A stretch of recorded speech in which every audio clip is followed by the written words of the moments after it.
Well, all right. Hopefully, that was our only snag we have.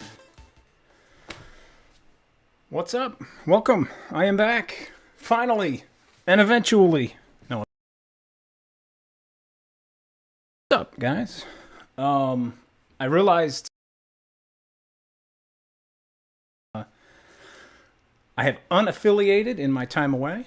I am now streaming on Twitch as well as YouTube.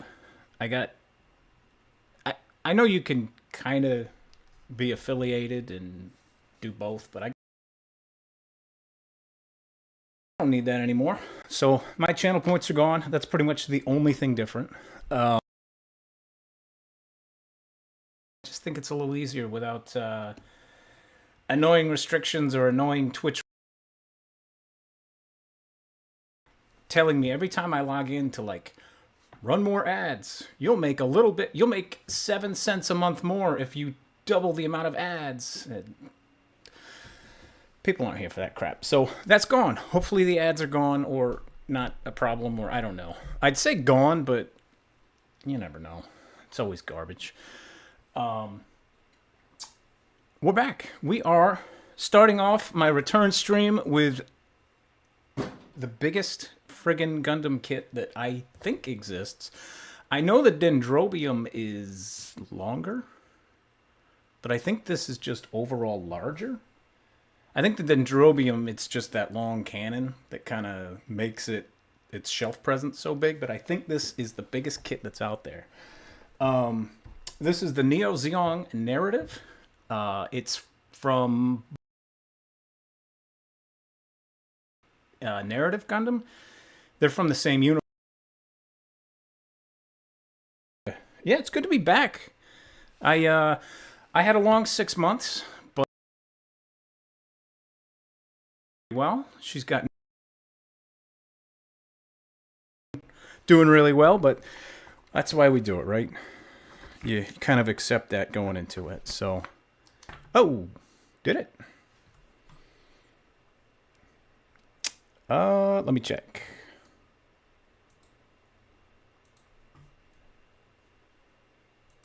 All right, how we doing now? Good? Nope. I had some. Yeah, I'm not sure if it's. Let me turn it down a little bit. Let me know if it does it. I'm thinking it's like hitting the max level on the bar and just cutting out, and I think that might be what's going on. I don't really know because it was pegging like way past the red. So otherwise, yeah, let me know if anything else comes up because I don't have like because I'm doing a Gundam build. I don't have my headphones. I don't have anything else really going on. So, and it's on a different window, and I'm using some different software. So if I do have technical issues, let me know. I will try and get them fixed as best I can. Yeah, so this kit came in last week. It was 24 pounds, I think. It was like 25 pounds, and then I took it out of the cardboard box. It's just monstrous. I've never built anything quite this big, but I figured if I'm back, might as well go big. So the only thing that I've done is I took all the runners out of the cellophane because there's, I don't know, I would wager 65 runners in these two boxes. Yeah, that's a lot. So I didn't want to be doing that and just crinkling cellophane into the microphone for like 25 minutes that it took me. And just like any other thing, I took out parts, but I can't even get the boxes to close when I put it all back in. I don't know how they packed it, but it was a wild ride. So there's two different boxes, but it doesn't seem like they build up in parts. It seems like A might be like the internals, but there's a lot of other parts in there, and B is mostly the armor that goes on afterwards. So I guess we'll find out together how this whole thing goes. It's a very large manual. But what we're going to do to start is it comes with the... Not the Sazabi. What's the kit that I'm thinking of? The Sinanju. That's it. The Sinanju Stein. inside of it, you can see the little guy. It's like a mobile armor. You can see him inside. I'm going to build him up first, which that alone was 16 runners. And we still have 2 boxes of crap left.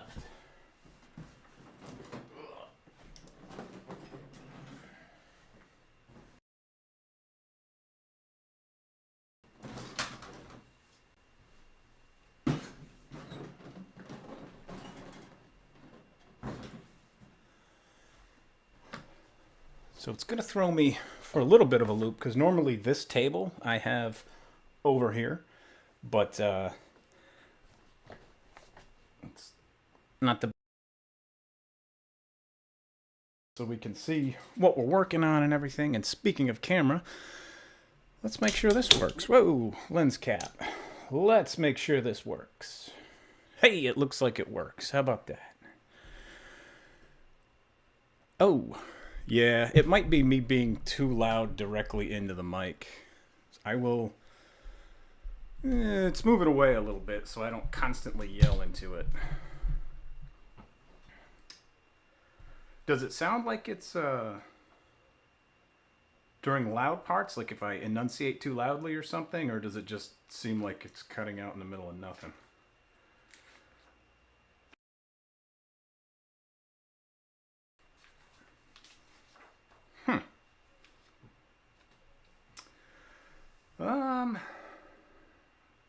Let me do something real quick. I'm gonna switch. Gonna switch sound devices here.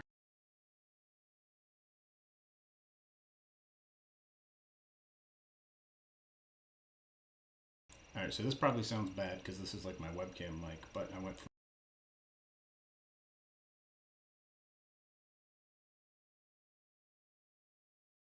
Back to this. So hopefully this is working.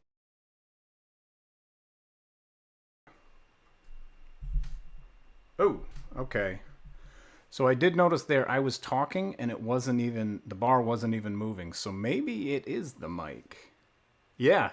So I was watching the bar move as I was talking and I'm like, it's not moving at all. What's going on? All right. I'll keep an eye on it. I think it's just kind of me babbling at this point. This stream is just going to be, it's not like a video game where you won't be hearing the sound. I hate audio, man. I was kind of laughing with my friend about the old days of audio and like games, and I was like, remember back in like the DOS days when like you had to set up Sound Blaster for like every single game, and it took you like 2 hours sometimes trying to get like the right sound settings with old crap. I'm like, I'm glad now you just put in a game and it works, and now apparently it doesn't always do that. So yeah, this is a big boy. A lot of internal parts just to support this thing. This is pretty monstrous, which I guess makes sense because it's a high grade. It's mostly just meant to look nice as an end product. It's not meant to actually like totally replicate the Gundam, I guess. So stuff like this is mostly just like load bearing to make sure that the kit stays up upon itself. There's a lot of other parts I noticed. You actually screw.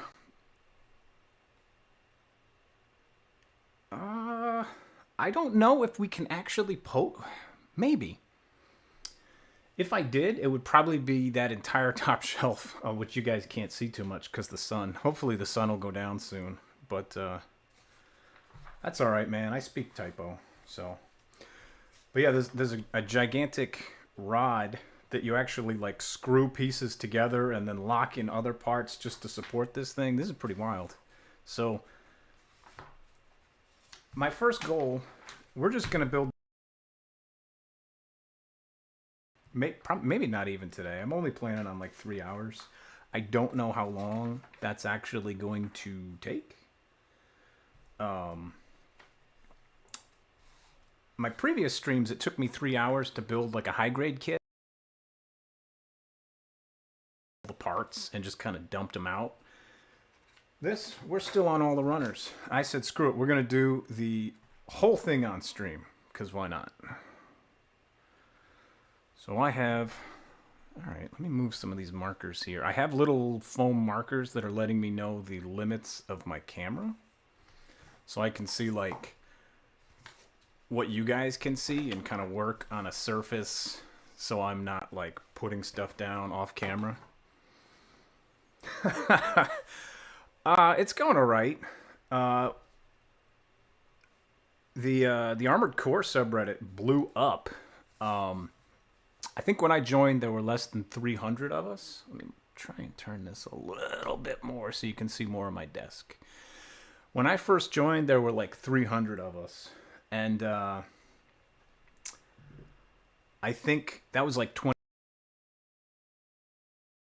Last December, it had gone up to like 8,000 people maybe. And it was mostly like maintenance mode because, as you know, there's nothing going on in the Armored Core world. But ever since Armored Core 6 was announced and then came out and everything else, I think we went from 8 to 145,000 people. And most of those came between like, I think we went up to like 40,000 the time the game was announced, and then when like the first trailer and everything dropped, we went up to about 80,000, and then when it finally, we're at like 144 now or something, 146 now. Oh gosh, yeah, look at that. I've been back for 15 minutes. We already got somebody getting a ban. Well, I guess that means I must be somebody special, right? No, it doesn't mean that. Everybody gets those. So, I even went out of my way. I got a new set of God hands. Ooh, that's kind of glare, huh? Well, they won't be in that package long. There's a lot of I don't know, feelings towards these God hand nippers. They're the best you can get. They are. A lot of people don't like them. They say they're too expensive or whatever. They're the best you can get, and I have tried to make others work. They just it's not comparable. They have their flaws. They genuinely do have their flaws, and the flaws being that such a precise tool, they wear out really quickly. Are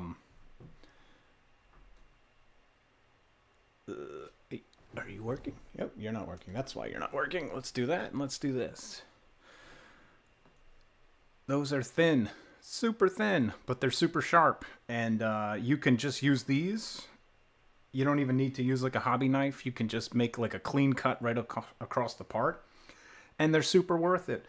Problem is, as I said, because they're super thin, you have to be careful. It's a precision tool, and a lot of people on the internet complain, and they're like, "Oh, I tried to cut a runner, and the blade broke right in half." And it's like, yeah, you tried to cut a thick piece of plastic, or you tried to cut wire, or you did something, man. Like, you screwed it up.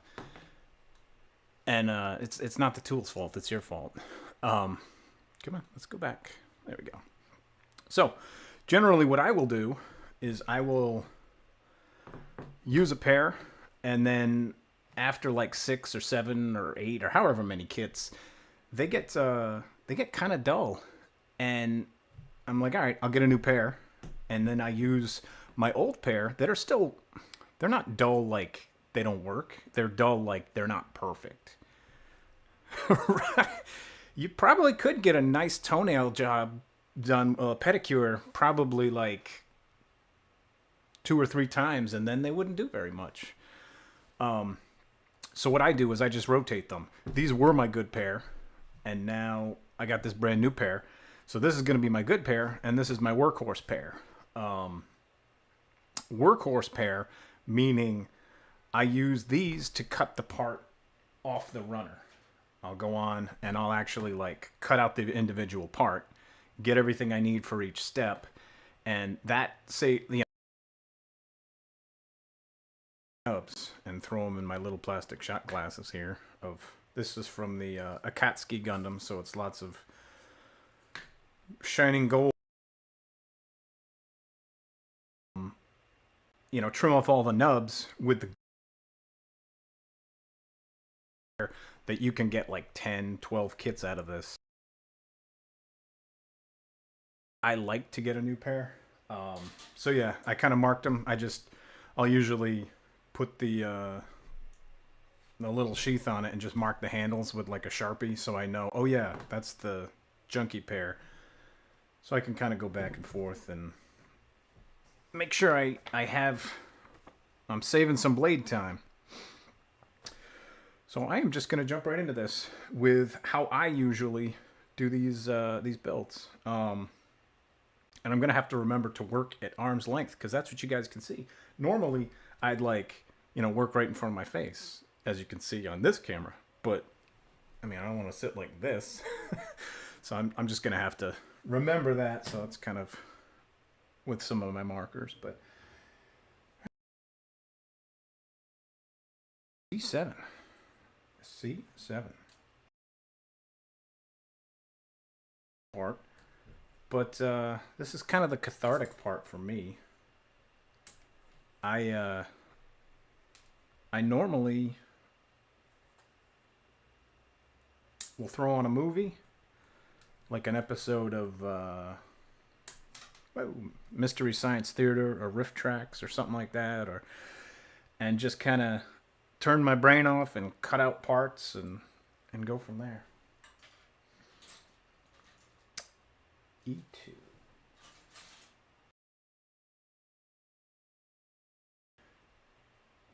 10 and 28. E2. Oh, E1 is 10. Okay. Okay, I see what they did. 28.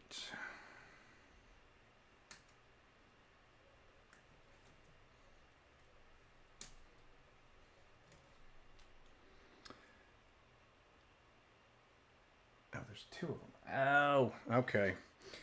So a lot of times what they'll do, this is E1. This one's E2. E2 is a duplicate of just these parts because you only need these parts doubled. And it's like, yeah, they only gave you this because it's like E1, E2, there's only one. There's probably another one. And in this case, there is.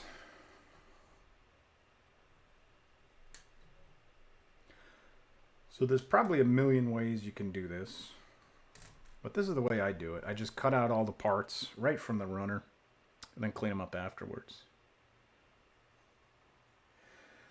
10 and 9.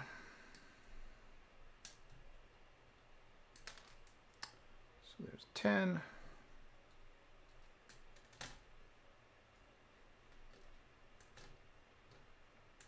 There's 9.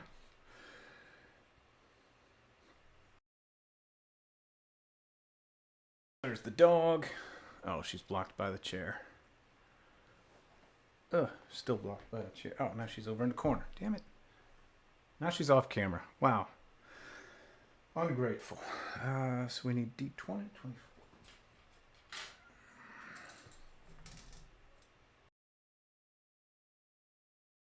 It's kind of weird because D is exactly the same and we only need one of these. You can't dig a hole in the carpet. I mean, you can rip the carpet, but you can't go anywhere, so chill out.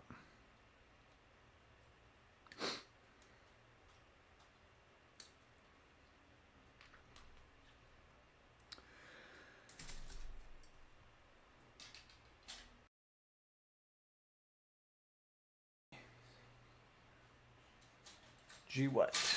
G2. She usually runs when I build these model kits. I don't entirely know why. I think it's when I pick up the runners and they kind of clatter like they just did. She's like, oh my god, I think he's dropping something on me.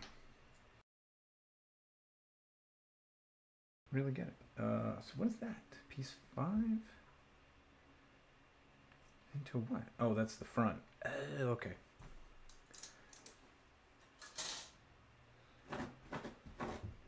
Oh, she's behind the door. What in the world are you doing back there? Polycaps. I hate polycaps.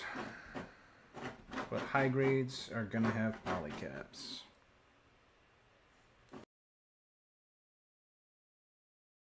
Polycap 11.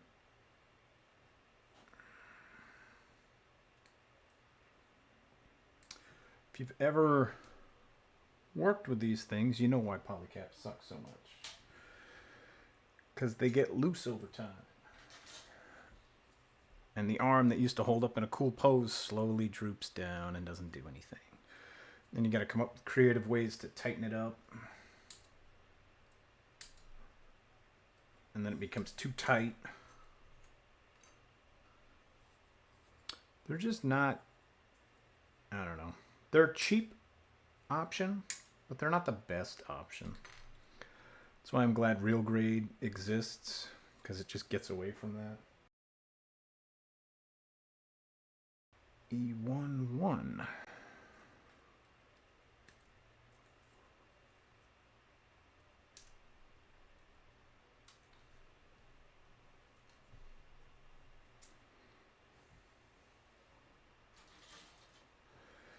G1, oh god, we're gonna have to do decals. We are gonna have to do, not decals, like the foil stickers. They love to put stickers on the, if you're, oh, I just saw my mic cut out again. I saw that one. Yeah, I'm gonna make a note to myself to update some of my drivers after this, because I don't know why that's doing that, but I did see it that time. I was saying I'm gonna have to put foil stickers on the sleeves, and the sleeves, if you understand, the sleeves are like the late UC before the Laplace's box incidents. I guess it would be late. It's early UC, but the end of early before it. And they always have very intricate black and white detail, almost like scripted, flowery coat of arms type stuff, and it's always around their chest pieces and their forearms and stuff. And usually it's black with like white scripting, and they just give you a cheap little sticker to put on there. And that's what they gave us here. Even on my Rebawoo, it has, I mean, it was a RE100, so it wasn't a master grade, but even on the Rebawoo, they gave me decals, and I hate it. It's a 100 scale, and I have to like put color correcting crap on there.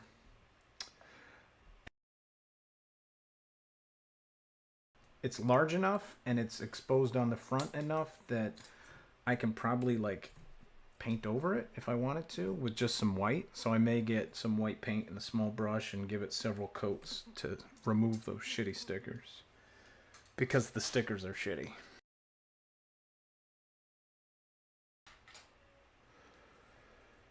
C5.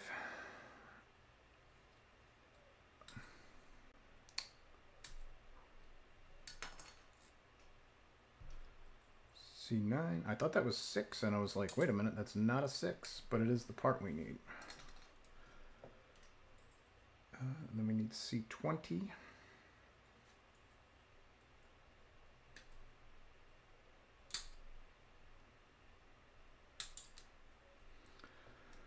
I have unfortunately lost some parts to the carpet monster. They go flying, and then I have to go look for them. C20 and C19. All right, and that's it. So everything that we've cut off now is the torso, from the waist to the neck. Not too bad. Like I said, it is a high grade, so it's not uber detailed. Where's my little, there it is, there's my corner marker. So now, it seems like these move every time I like zoom in and zoom out. It doesn't zoom out to the same zoom, but whatever. Not the worst thing in the world. So now we have a part. Speaking of zoom in, zoom out. So we've got a part. This part here. That's the part that we need. And this is, like I said, I do the heavy lifting. I cut this part, I cut here, here, and here to free the part. Now I'm free to like turn this as I need, and I use the good nippers to make like a thin cut right there and take off the nub, and it saves the wear and tear. So now we have all the parts we need. We just got to start cleaning them up. Come on, go back.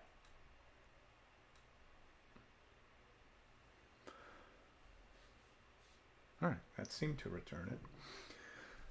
Although my mat doesn't seem straight. Anyway, that'll be my OCD kicking in and making me want everything to be straight and flush according to the way the camera looks. I know that's not really OCD, it's just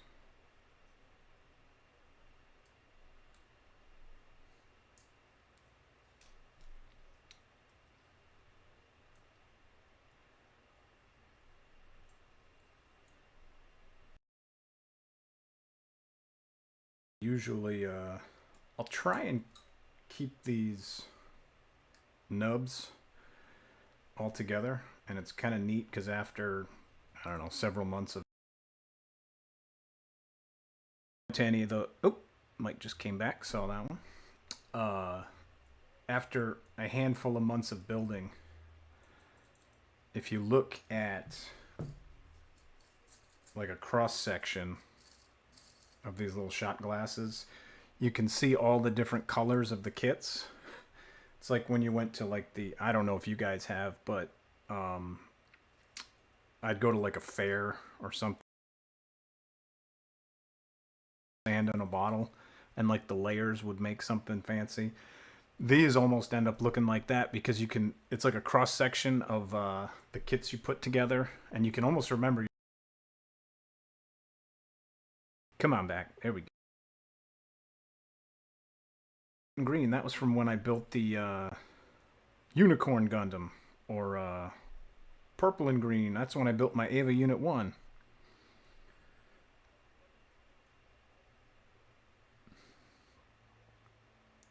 It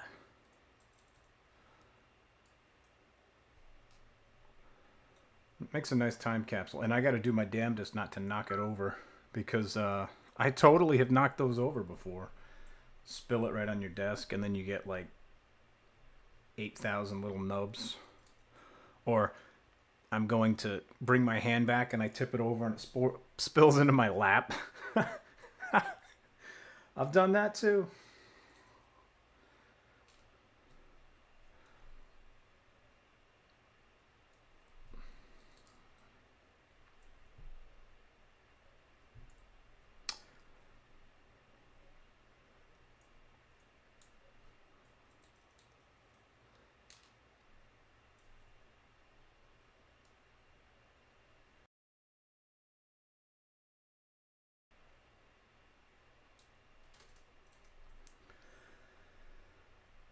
What part is this? Oh, that's the neck. Okay.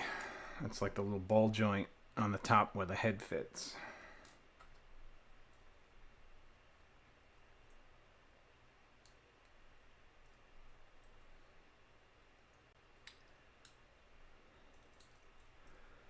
No.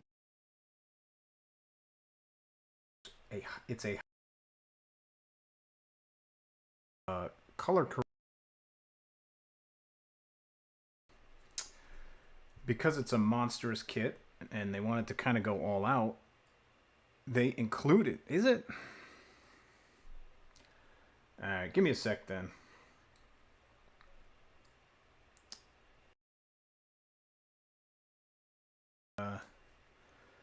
They included water slides with it, which is kind of friggin' cool. Alright, let's see. I don't know what you're doing here. Advanced.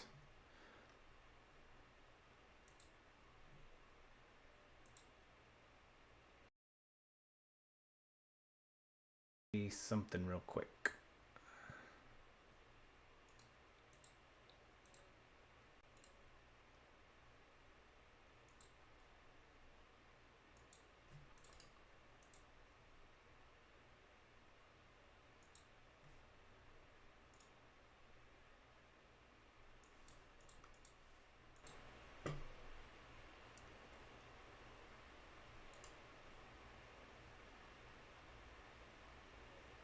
So is that working? You can hear me, but I don't know which microphone it's working on. Oh, okay. That one should be that microphone. Okay. All right. So basically what I did, I hadn't changed anything since I last streamed. I did update OBS, and now I'm running through Restream, which is kind of splitting my stream and putting it through Twitch and YouTube. However, maybe like incorporating the codecs that Restream uses did something. So I completely blew away the source and added a new source. Awesome. So that didn't fix it.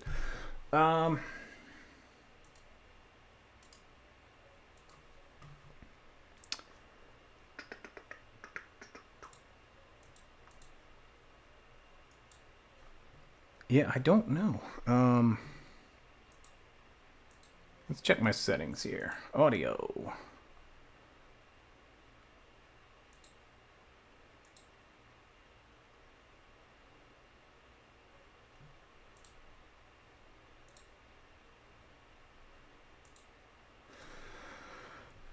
Yeah, it's all right. I mean, it's not. I don't know. Like I said, it's not the worst thing in the world, considering how it's just me chattering and babbling. I'll have to keep an eye on it to make sure that you guys can hear me, because it's easy to see the bar moving. But yeah, I don't want to like kill the stream and start trying to run updates and stuff. If it gets to be too obnoxious, I will maybe look into it, but I think for what I'm doing, I'll just, for now, I'll keep an eye out and make sure that you guys can hear when I'm actually talking. And also, I should probably not pause in the middle of a sentence like I just did there, where I just saw it cut out there.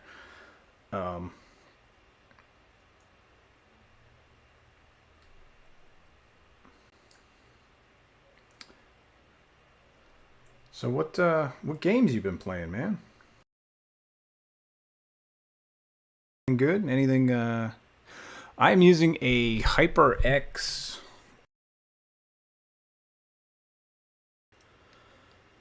I don't know. It works. It works well for pretty much everything I use a mic for. I guess with the exception of now streaming. And it was the mic I used previously before, so I mean, it might be like a device driver that needs updating.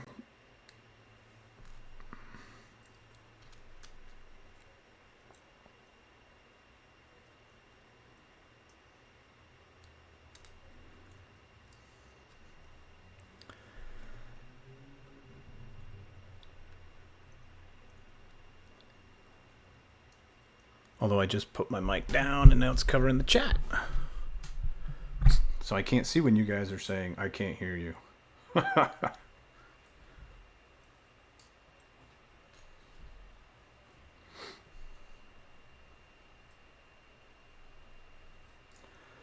So it's been a while. It has been, I think, since April, about 6.5 months. Armored Core has come out since then. I got it. I played it casually. I have not beaten it yet. And I don't particularly care for it. I don't dislike it. It just doesn't grab me the way old Armored Core used to. yeah, it's Armored Core, but I'm like, it doesn't. I don't know. It feels different.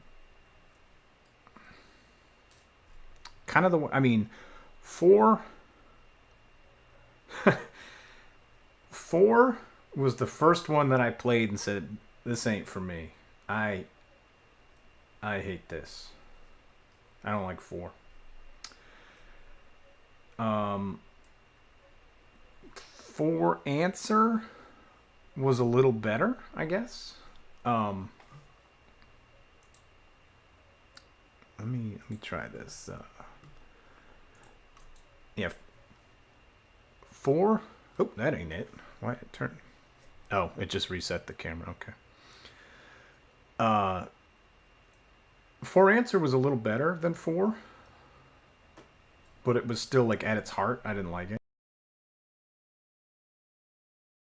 5 came out, and 5 felt distinctly not like 4, so that was good. It had that going for it. But then I don't know. It it felt like there was like too much information on the screen, and like it seemed so PvP focused. Like they changed a lot of systems because they're like, oh, a permanent radar might not be the best for a PvP situation, so we'll go with like the little radars that you gotta like throw places and they'll scan for you, or like they just come up and follow you, but they're temporary or something.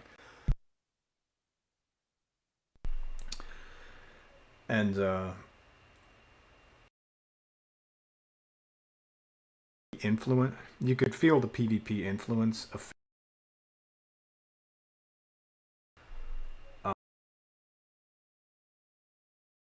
And I was pretty skeptical on 6. I didn't know how much the Souls franchises would have impacted their like game design.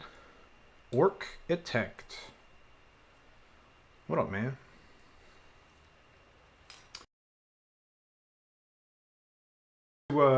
You get to listen to my mic cut out. Right on cue, it cut out. Like apparently, OBS just likes to go dead because I'll talk and I just will see like no input on my mic bar. It just did it again, and he's saying it's been doing it more. I don't exactly know why. Yeah, it's wide open. No limitations on it or anything. It's the same mic that I talk with you all the time on. Doesn't cut out when we use Discord. Um, whoa, Carpet Monster got apart. We got it back. It could be. So the simulcast software is like a plug-in through. It cut out again. I had to give it like a new address thing, and it pulled everything through, but I don't exactly know what the deal is. Like, if I just started OBS through just Twitch, if it would not be doing this, I don't know. This was just a kind of like a test run to see if it works. XSplit. All right, I'm using Restream, and I guess it restreams through the cloud because OBS just sends it up to one source, and then Restream sends it down to both. But this is a me thing because it's a hardware. Because I'm looking at my mic bar just completely bottom out and not register. So I think it has to do with either OBS or Restream not liking my mic. It might be a like a driver update. I haven't updated in a while. That guy who like yelled at me because I bought God Hands and said I didn't need to is gonna get really mad if he sees that I bought 2 pair. But whatever. Wherever wherever he is, I hope he's raging right now. So, now that's done. And the most important thing is to move this.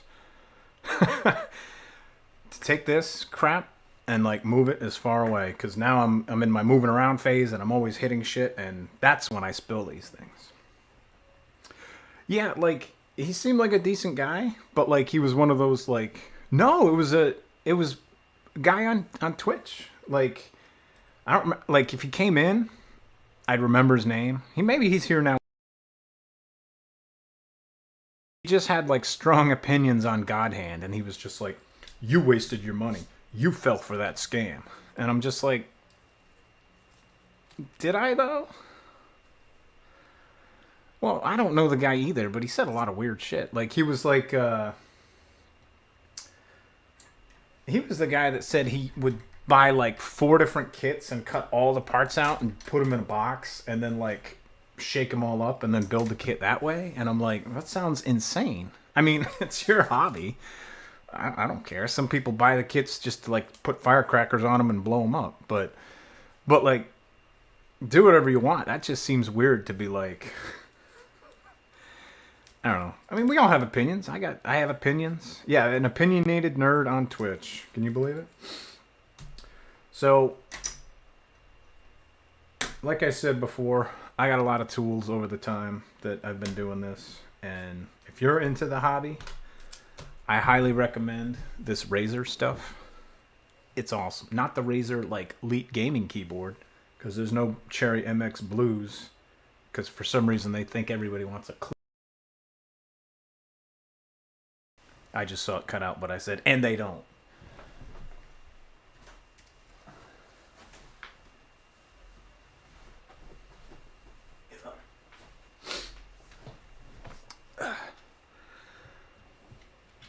Yeah, like I don't know if it was negative, but it just kind of feels like it's like, oh, I've played this game, you should blah. And it's just kind of like, let people do what they want, man. So I didn't know what to do for like sanding. You don't really have to sand much with God Hands because they cut so clean that the parts really don't have any issues with gates. But if you do, I don't like sanding because sanding is, you got to get new sand sticks all the time, and just about the time you get one like bent or broken in, it's like, oh, now all the I bought this. It's a Razer tempered glass file. It's got a pretty rough, I don't know if the camera will pick it up. And so yeah, it's tempered glass. It's not the kind that you use for like manicures and pedicures.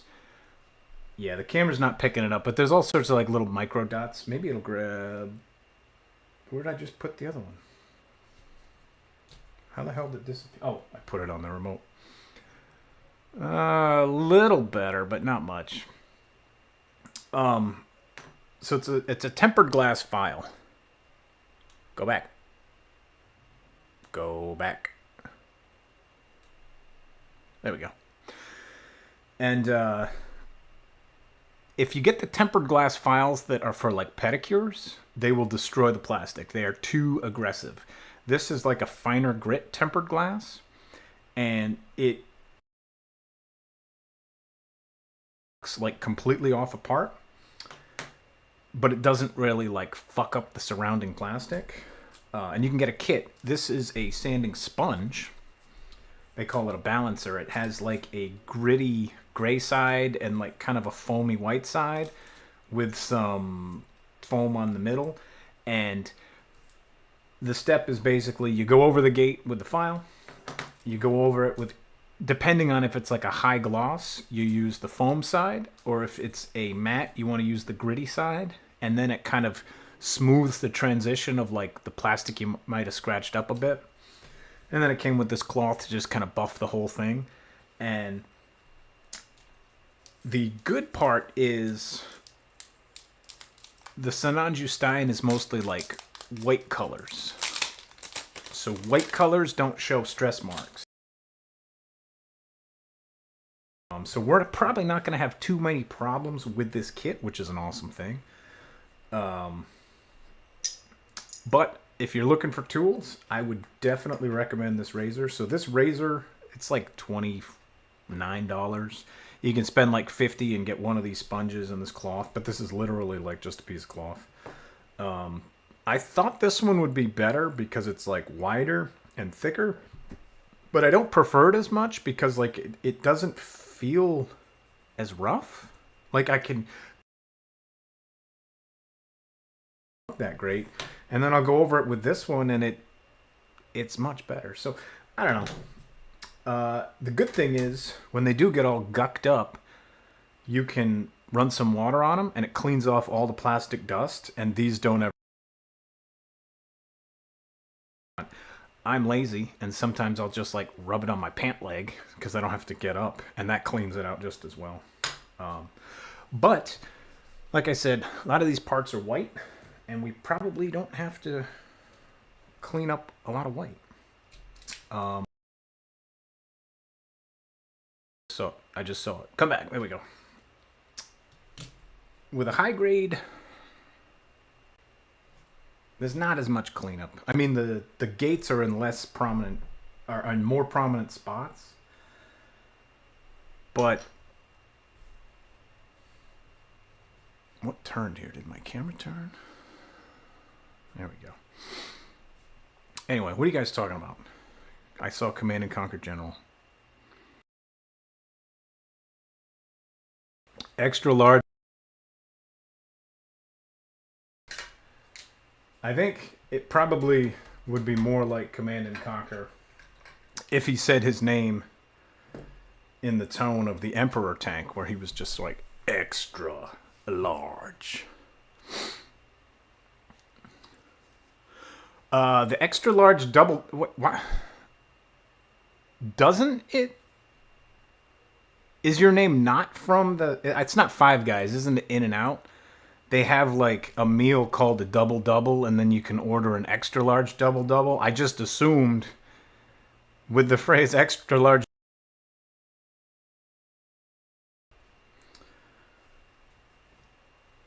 All right. So now we cut all the parts out. We cleaned all the parts up. Now we're going to detail and we're going to assemble. There's probably not too much detailing because like these are shoulder parts. That's a neck part we won't see. This part will be visible, so we'll do a little bit of detailing there. God, it's even more crooked. All right. We'll have to detail this. Some of this is probably okay. We got to put a... These will probably not. I know you're in Canada, but there's a California-based burger chain called In and Out Burger, and they have a... I just assumed that's what you were referencing with your name. Generals, if you like, so Generals was like the pinnacle of Command and Conquer. Generals and 0 Hour. In my mind, anyway. And in Architect's mind.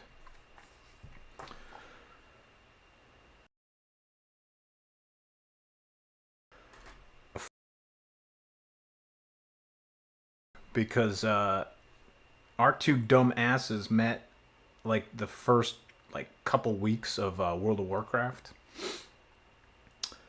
And we've been trying to play video games ever since. And we've got a long history of playing a lot of games. How the hell do these parts go together? Oh, okay, that's that. That's that. Alright. Oh, that's kind of ugly then, because we see that mark. Ugh. That's ugly. Whatever. we'll probably not see it at the end of the day because this little guy is going to get stuffed inside of an enormous mobile armor. So,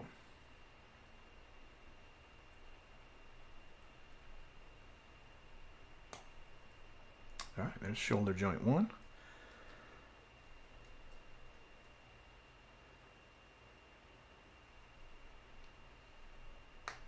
Yeah, man, I don't give a shit.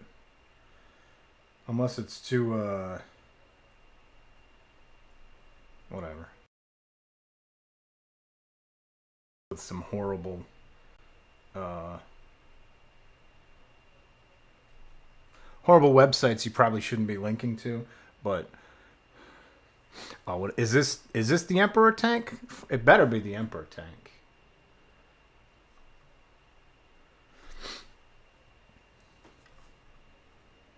What is waiting?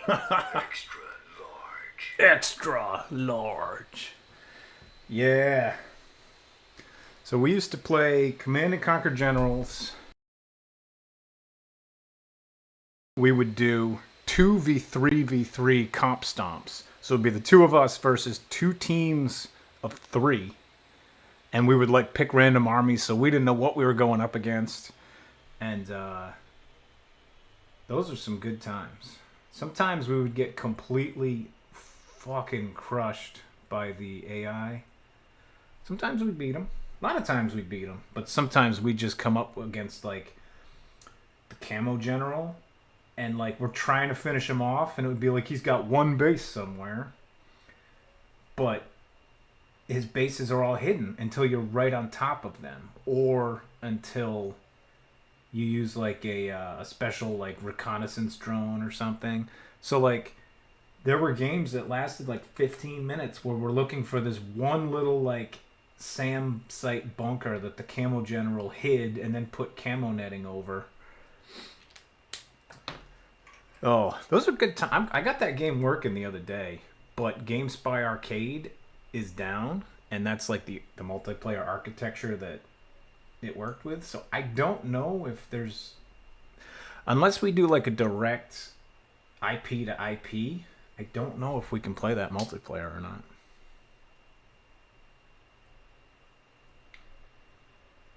But the unit quotes were the funniest part of that game because it was video and they damn well let you know it. So the three factions were, which was like the Global Liberation Army or Alliance or something, but they were like Middle East, just straight up stereotypical terrorists. And they were like, I mean, the game came out in 03.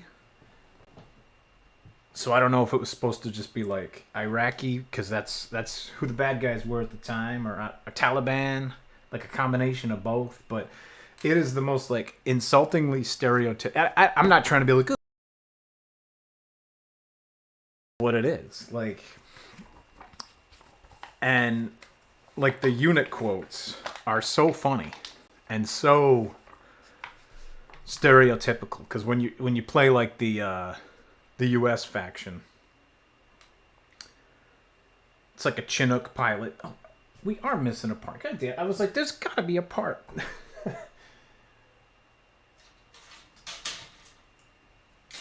Like when you play the U.S. faction, their little supply unit is a Chinook helicopter. Gathers them, and when you like moving around, he's always like, look. And you send the bulldozer to build something, he's just like going up, and it's just like a Midwestern, but America's the greatest. And then you'd play like the terrorist faction, and their construction unit is just a guy. It's just a guy. And you send him to do stuff, and he's like, oh, this hammer is heavy. My fingers have splinters. And the U.S. guy's like, it'll look real nice when it's done.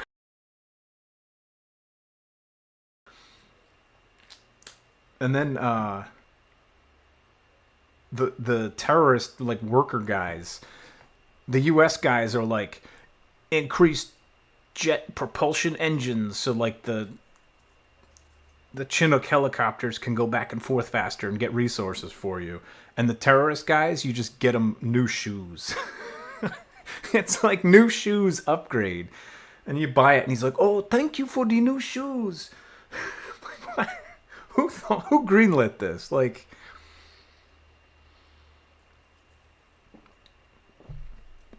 and China is just well, go figure. It's just a propaganda and a communist country where pretty much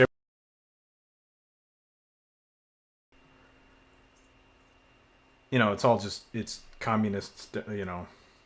China will grow larger. We will live in prosperity. It's just the glorious nation will grow. We do have to thank him for the new shoes and for the years of gaming, man.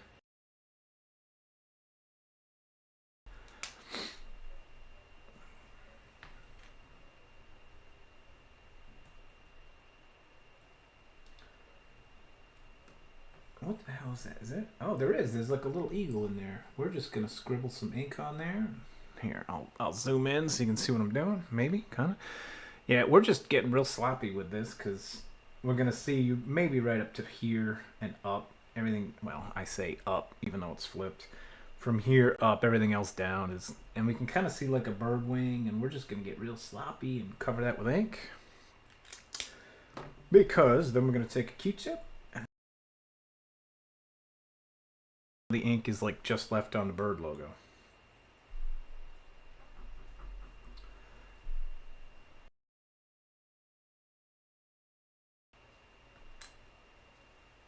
Took the part off camera. And God, this is moving around so much.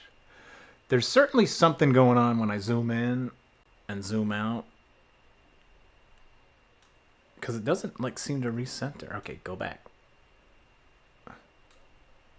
There we go. But whatever. Whatever. If you guys have questions on any of my tools or techniques or what I am doing or why I did something or why I didn't do something, or let me know. I'll explain. Otherwise, just gonna keep on plugging away.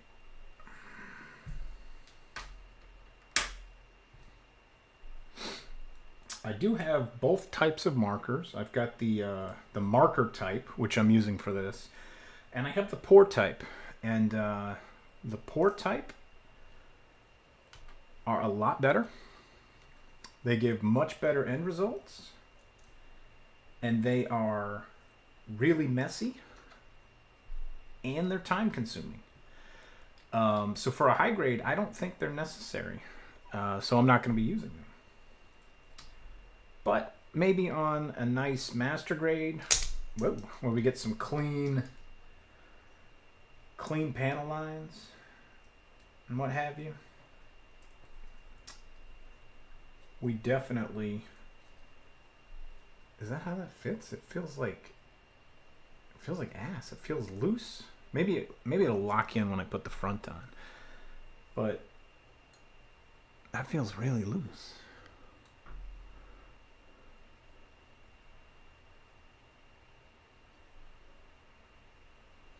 Whatever. Let's see. So we put the poly cap in. God, I hate poly caps. And now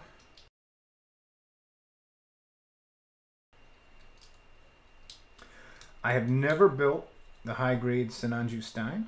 I have never built. Did I build the real grade Sinanju? I might have.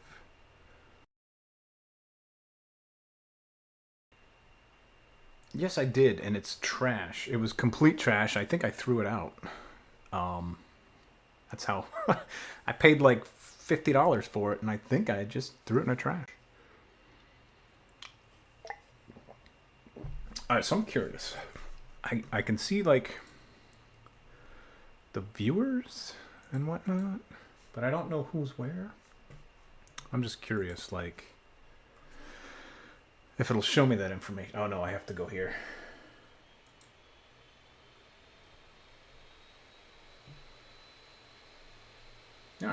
Oh man, I see all the bot accounts that aren't really here are back.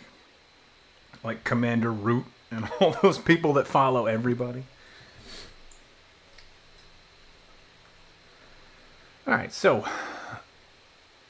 a lot of this is all going to get covered up.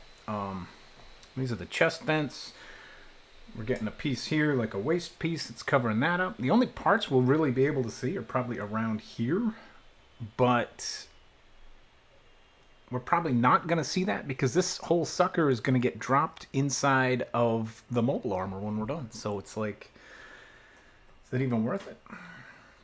I don't know what this is for. Is this for like a backpack? There's like a big clip here. Oh, he does have a backpack with a fuel tank.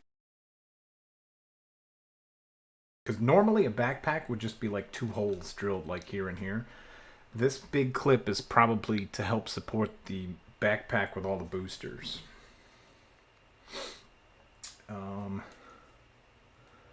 It does have a viewer count. It's telling, yeah, so I can see separate viewer counts for each stream, and it has a from one to the other because it had so it puts an icon next to your name so I know what you're viewing from. And up until now, it told me you were watching on Twitch, and now it's saying you just sent that message from YouTube.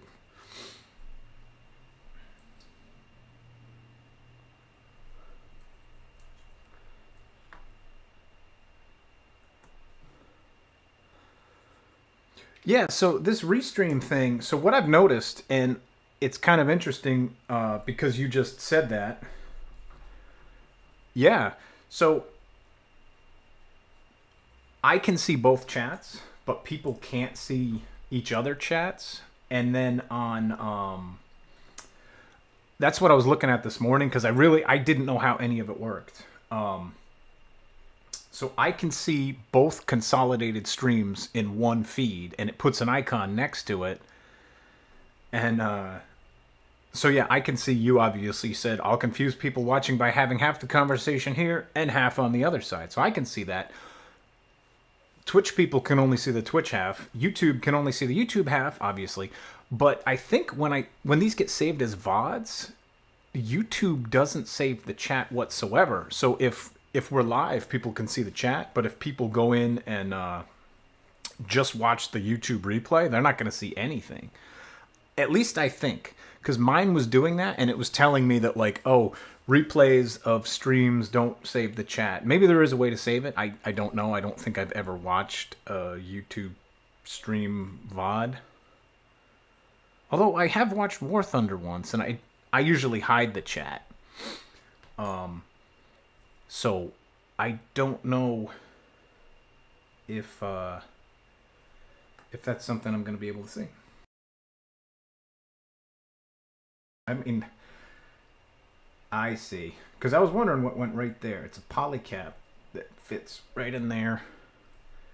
And then we cover it up with this piece. So we lock the polycap in. So it's extra reinforcement for the polycap. Ooh, that's ugly then. Because see, we got this white mark here is where we cut the nub off. And you can see here, that's where we cut a nub off. Here, we cut a nub off. Normally, I want to get rid of all that. I thought these parts didn't work the way that they do. I thought some of these would be hidden. But now that I'm seeing they're not hidden. It was like 99 cents. It's a part separator. It's the same plastic. It's like a soft plastic, but it doesn't scratch stuff. So if I used like a tool, it would like pry and leave marks. This doesn't leave marks.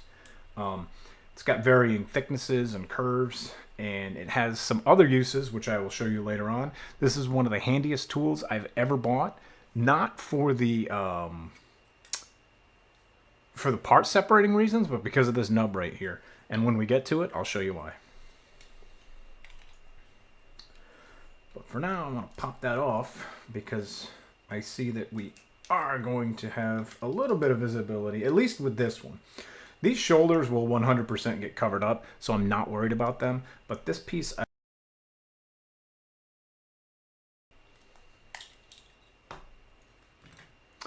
I don't know how well. So what these marks are, let's zoom in a little bit. What these marks are is it's stress from the plastic. When I take my nippers and I cut the plastic, even as sharp as they are, the plastic will start to squeeze and stress before... is it? It's pissing you off. It's pissing me off. It's probably pissing you guys off. So these marks, as the plastic stresses from the nippers cutting it, it starts to turn white as the result of the stress, like pulling at the plastic, which is not a problem on light colors. So like most of the kit is in this like light gray, which will not be a problem because we won't see the stress marks. But on the parts like this, like a dark blue, you see the stress marks. And that's what looking rim on the back of this, because that's visible. So that's something I usually will sand down, at least to get as much of the stressed plastic off the part. Now they do have paints. There's a lot of ways you can go about it. If you paint, you almost never... I just saw it dip out. If you paint, you almost never have to worry about this stuff. But I don't paint.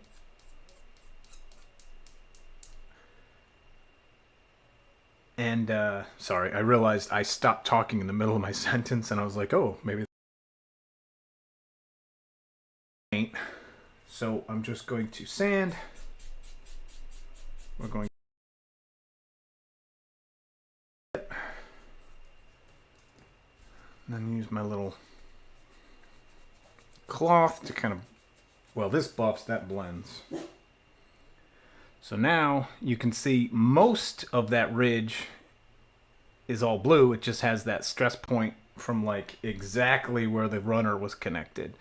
So if we hit it, I'm going to do this off camera just because I want it a little closer to my face so I can see. There's my dog. Shut up.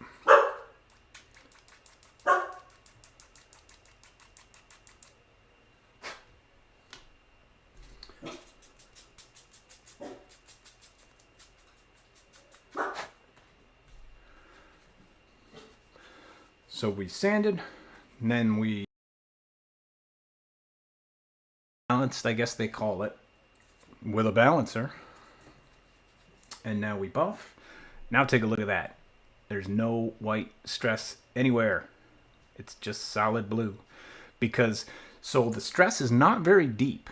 It's just like fractions of a millimeter. But you just got to get rid of all the plastic. So this thing chews the plastic up. It takes off the damaged plastic. This part, so depending on what you want, this part is smooth. So if you want a high gloss, you'll use the white. If you want matte, you use the backside because it's like kind of like rough sand, foam, like. Fingernail does work. It depends. So the fingernail works depending on the type of plastic that you're using. Then you buff it. And now it's just blue. There's no white on there at all.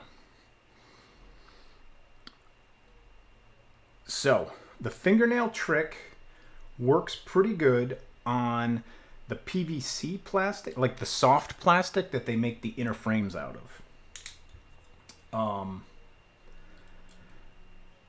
Because it's a little bit softer,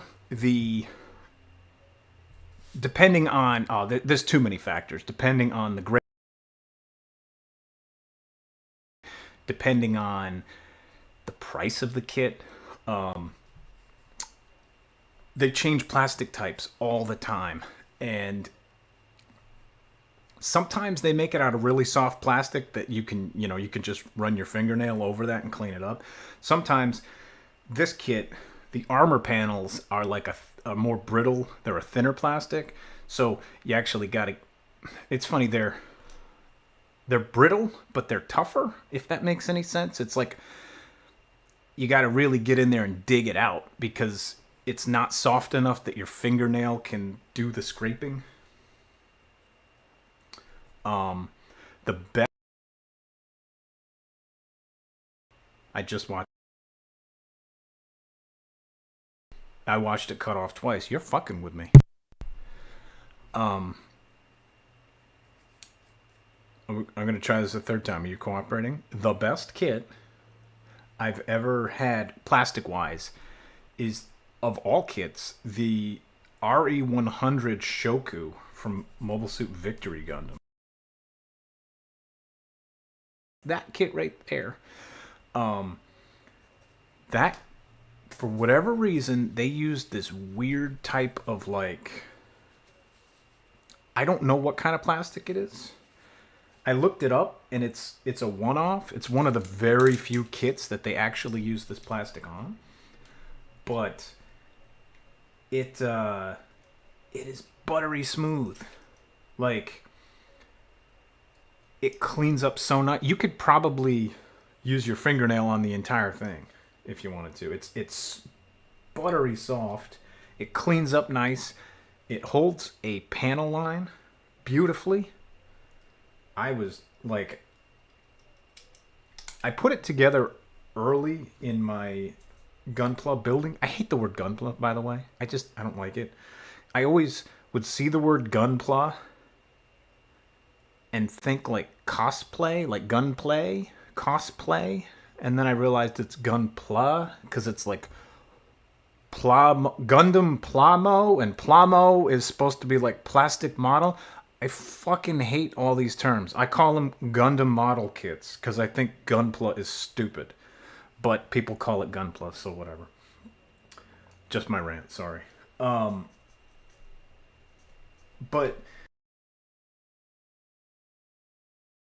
I built the Shoku, and like nothing was ever that nice.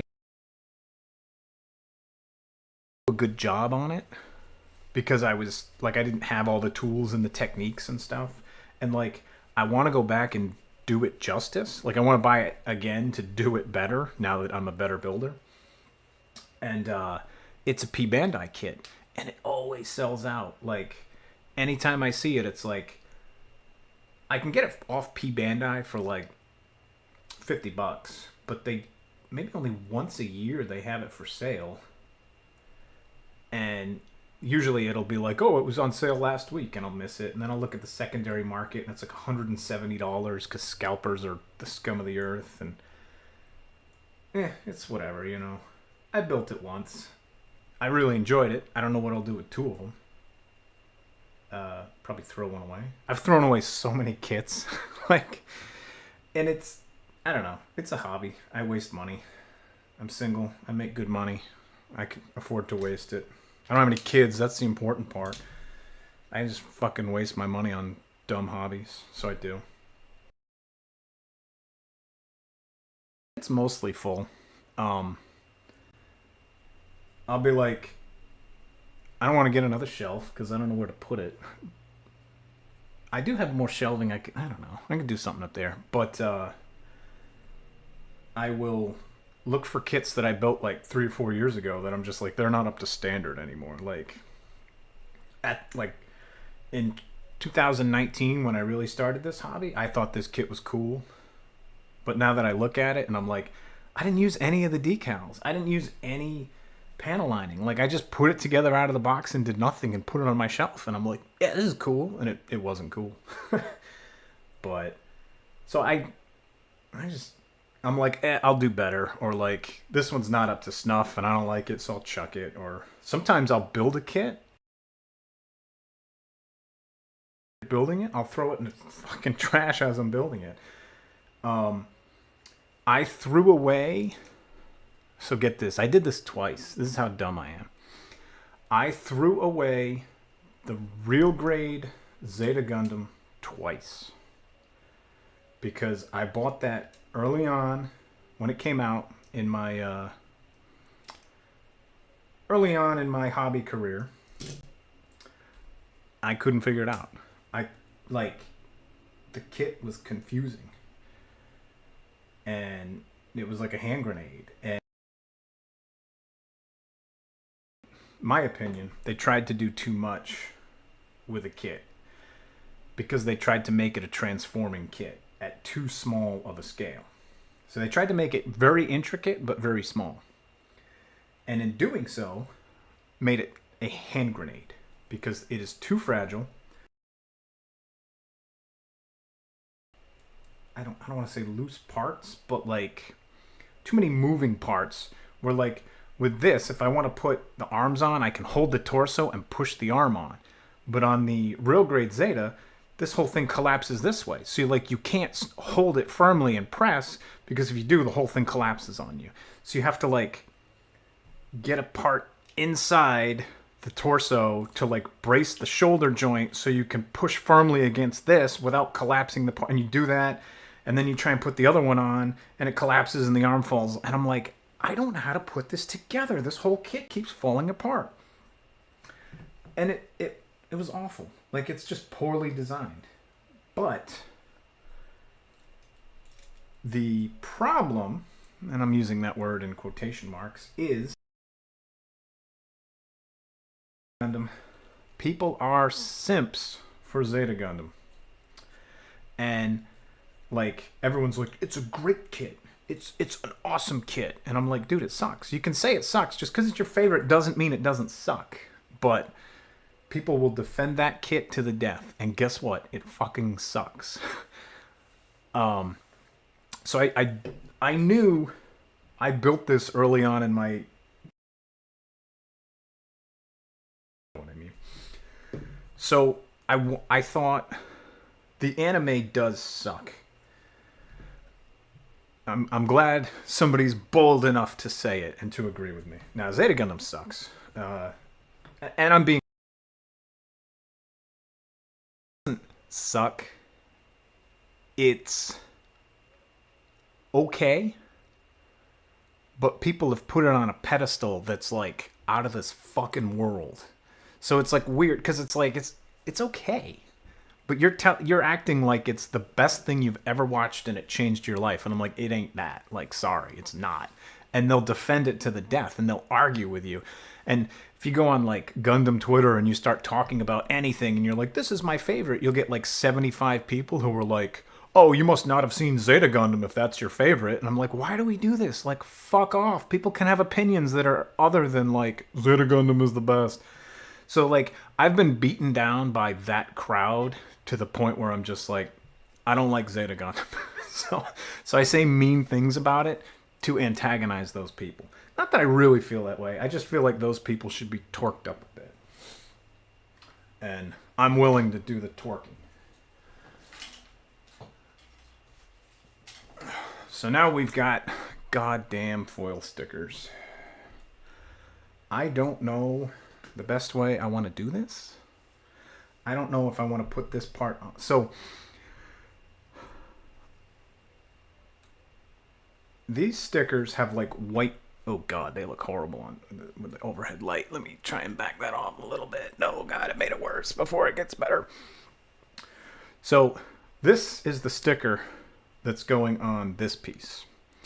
Now the problem is you can see it has white trim that's all the way around it. Meaning it's not just like you take this and you pop it on the front. You have to make sure that these white edges are on the edges of the part. Because it's supposed to have like, you know, white trim. So the hard part is trying to figure out how to do it. I have taken the sticker, put it on the part, but then when you press the part into the rest of the kit, it like peels it up around the edges because it's like recessed a little bit. And that looks like shit because all the stickers peel up.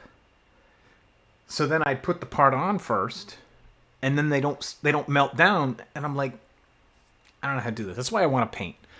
However, like I said, with this, we're not going to see this guy because he's going to be buried inside of a monster mobile armor. And it's not going to be a problem at the end of the day. But it is going to be a problem putting this sticker on. So, I think I'm going to put this part on first.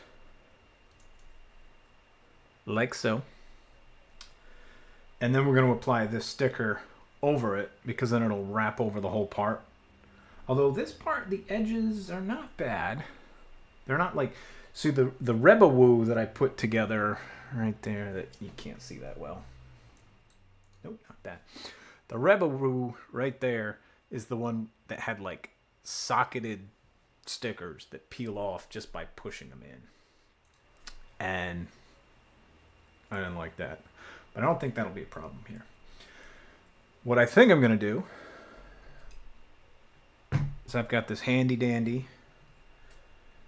It's like a vise almost. It is a vise, but it's a modeling vise. It's going to act as my third hand, because normally how I'd do it is I'd hold it, and then I'd have to like peel the sticker off with tweezers, and then try and line it up, try and get it perfect, and then push with my thumb, and then let go and try. So I think I'm going to use this as my third hand. So how this works, it's a weighted plate. This plate probably weighs like 2 pounds. Then it just has an adjustable, like, not ball valve, but it's like on a ball joint. I tighten it up. And then it has, these are, hey! Yes! Thanks for stopping in, Minnie. Yeah, my audio. We've been having audio issues. We've been trying to figure out where they're coming from. We don't really know yet. It could be the Restream that I'm using. I don't know. But I don't think it is.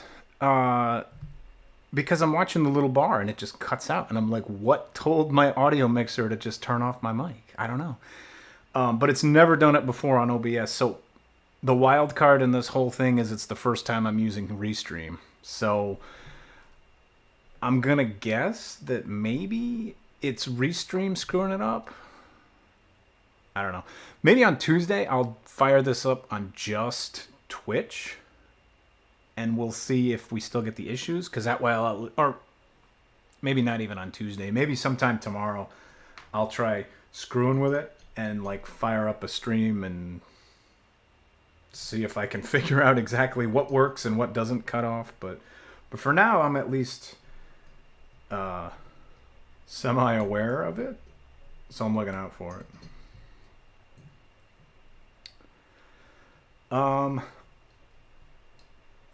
I did. That's actually super good advice. If you want, I can hook you up with a job at Dell. That's really good advice. You'd probably be like head IT director there. So yeah, this is like a weighted pin vise, and it has plastic tubing so it doesn't squeeze the model or anything. But it's nice because there's a whole bunch of different holes. Dude, you're getting a Dell, Steve. Dude, I remember we were all like edgy teenagers, and everyone would be like, dude, you're going to hell. Oh, wow, that's so funny. But yeah, this acts as like a nice third hand that you can like snug the part up. So now I can like not worry about it moving around, and then hold the sticker, and then like use. So I have these are just Q-tips, because I use these for taking off the panel lining. But Tamiya makes these like cone tip Q-tips. I thought these would just be nice because I thought they were like cotton buds, but they're not. They're like a really firm foam. And the cool thing with the foam is like you can press really hard and it won't like deform. So I have found these are excellent for like helping you like firmly press down decals, or like if there's air bubbles, you can like, you're not gonna, like if I use these tweezers, I'd shred the sticker, but this I can like really press and iron, and these work really great for that. So another handy tip that I found. So now, oh gosh, now is it a moment of truth. Am I going to be able to get this on here? Yeah, these things come in like packs of, I don't know.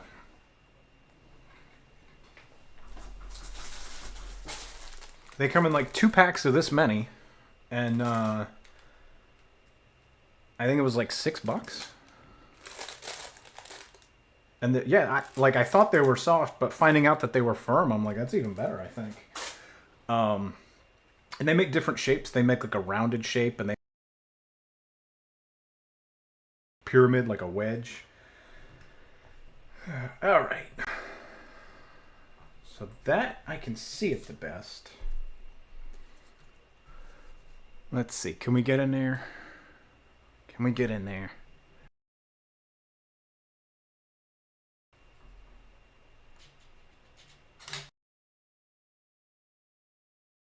Picture. Oh, no. What? Come on. Go back. There we go. Let's see how we can do this. If I get too fussy, I'm just going to give up. And like I've said before, I usually work on this stuff like in front of my face. And it's awkward to kind of do it like out this far. And then I could also do this. But then I'm like, what am I doing? So we'll figure it out. We'll get there. Besides, if I screw up the color correcting decals, I'm just like everyone else in the world who screws up their color correcting decals, because this is the worst part of the hobby. There's even like there's like animations about like somebody trying to put a sticker on with tweezers, and it's just like, oh, nervous moving around. That's pretty funny. Like it's a joke of the hobby community itself. All right, how do I want to hold these? The easiest way I find is to like match up two seams. Like if I can get this line and this line, then I know I'm probably good.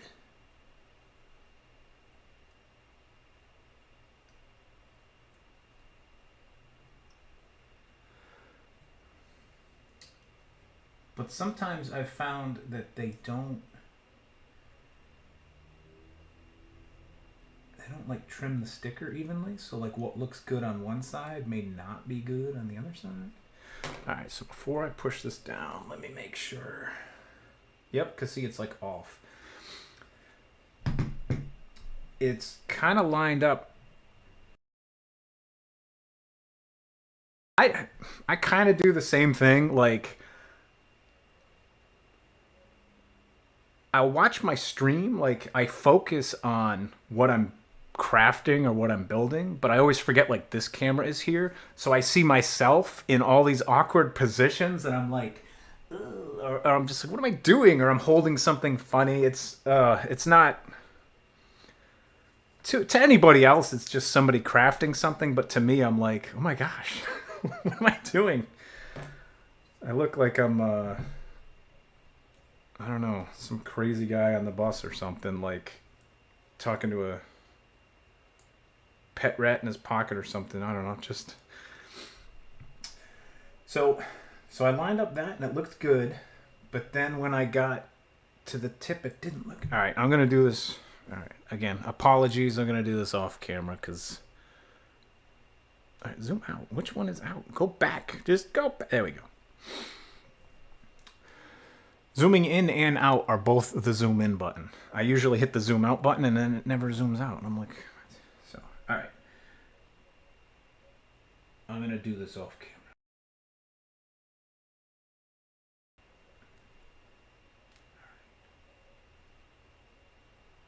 All right.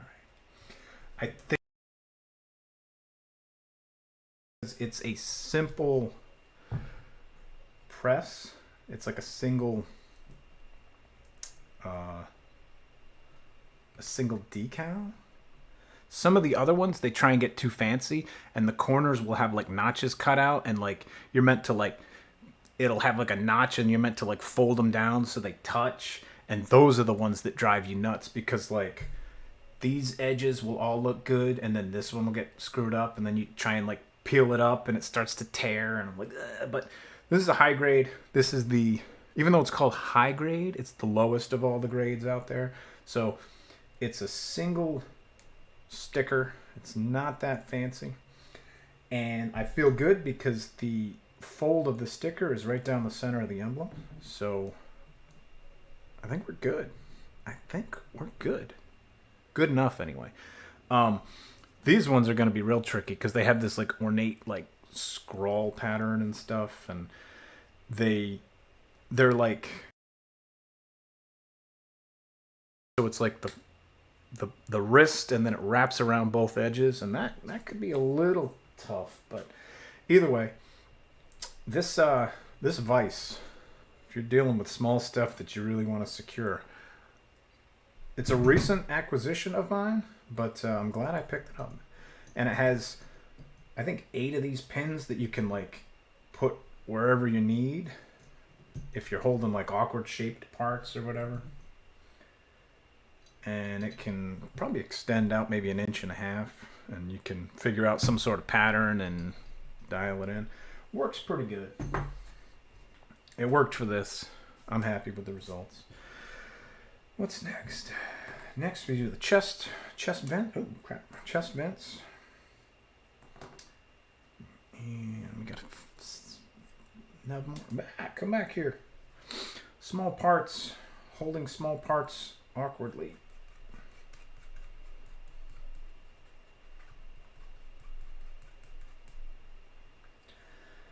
But I am shocked at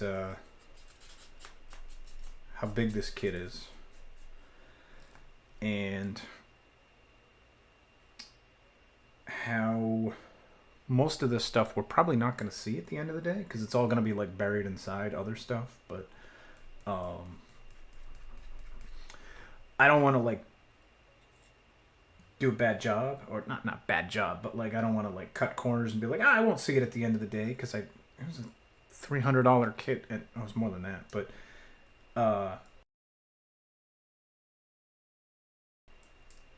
it's gonna be like a trophy piece. I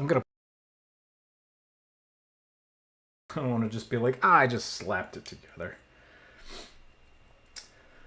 So this, we're definitely gonna panel line that, because there's some good real estate for that. So these markers, like I said before, there's 2 types. This is a marker type. It's just a felt tip marker. Very, very fine point. You go back at it. It's a very fine tip point. And then this is a pour type, which is a much thicker point.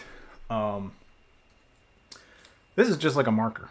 If you've used a marker, you've used these. It's just super tiny.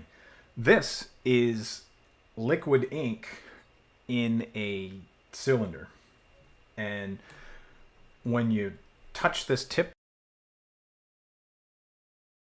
out freely, and it flows all through the part, and it uses like capillary action, where like if you just tap it, the ink will spread out.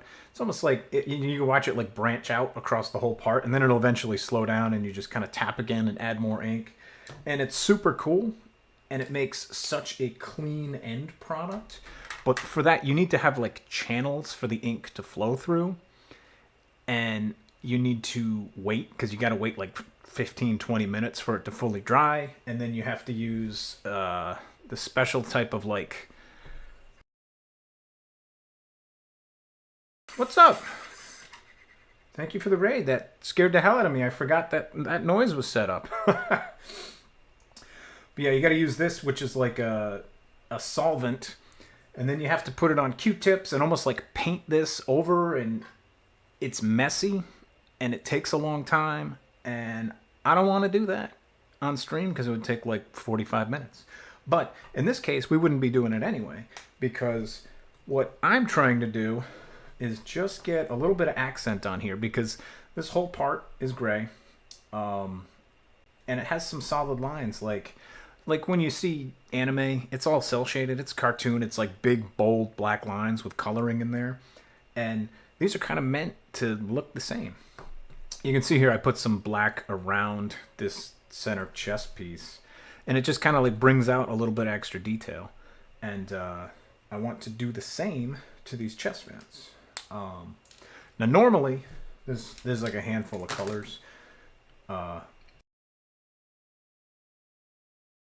white parts, because you could use black on white. I think black directly on white is like too contrasting, so I use gray on white, so it still darkens it, but it's not like a dark black. I use black on grays and blues.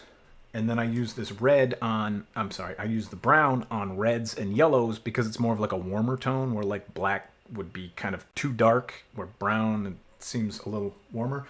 But these are few and far between, so I don't use the brown very much. I think black, so this is gray, and usually I do black on gray, but this is such a light gray that I think, I don't know if black would be too dark. So I'm going to try it with gray first. The good thing is if gray doesn't look dark enough, I can go over it with black and we won't really know. But I just I want to catch like the surfaces. So it would be like right here. So I'm just going to go over it right there. Darken that up. Catch this lip here. And then pull it down. Pull it down.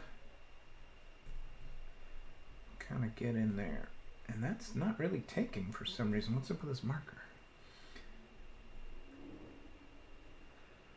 Now, cool thing is, this is plastic. This is freshly put down ink, so you can clean it up pretty well. So that's kind of a sloppy job.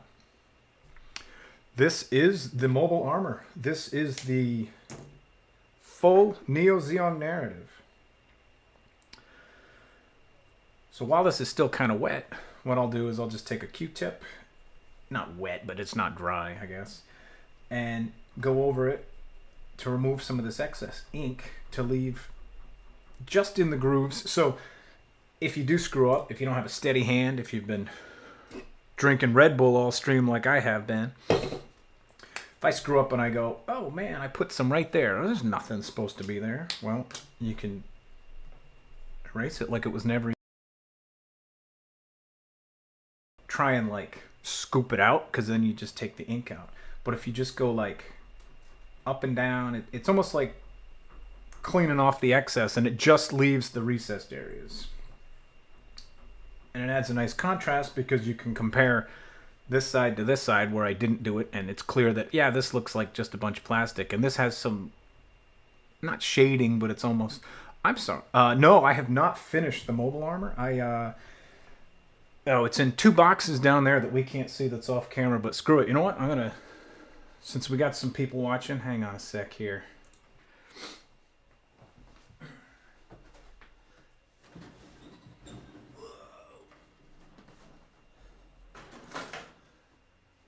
There's the rest of the kit. It was 25 pounds when I got this thing in the mail.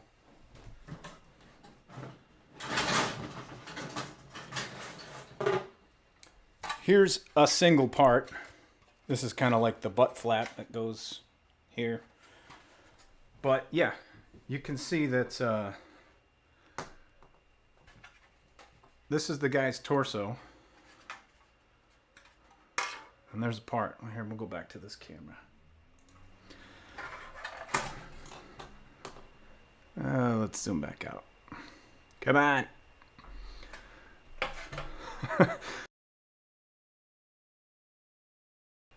And this is the butt flap.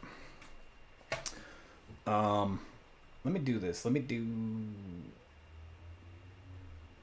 I don't know what this is going to look like. Let me move this over here. I don't know what this is going to look like. Yeah, okay, that didn't work. Where is my thing? I used to have a scene set up where I could share something. Let me just pop something right on here. Add image.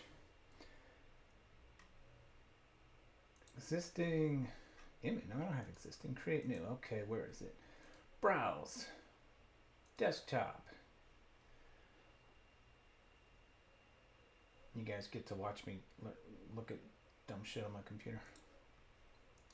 Anyway, I'm gonna not do this right now. I was gonna try and put an image like overlay on my screen, but actually, let me try this. Image properties.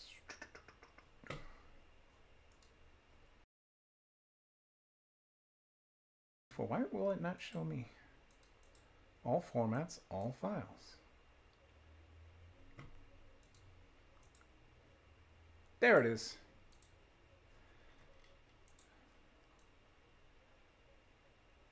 Can you guys see that? I don't know if you can see that. But see, there's the little guy that we're building now. And he's in the dead center of this thing, and that's how big it is all around him. So, let me try shrinking this up a little bit. But yeah, so he's inside. It's a guy inside a gigantic suit of armor, and that suit of armor is inside another gigantic suit of armor. Yeah, actually, I do have another monitor that I don't want. So, if it will keep you from dying, it's yours. But yeah, let's get rid of that guy. So yeah, that enormous kit is inside this box. And I have just started this today, so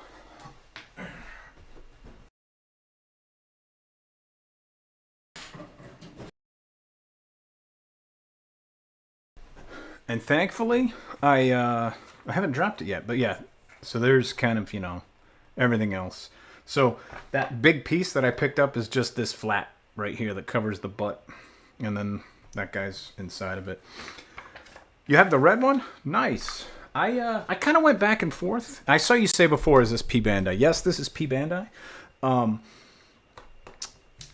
I just recently picked it up because I think it was May when this went up for pre-order, and I was like, oh my god, and it was like going live at 9 o'clock my time, and I refreshed the page, and then of course it's just going to crash like crazy because that's what P Bandai does when too many people are on their website.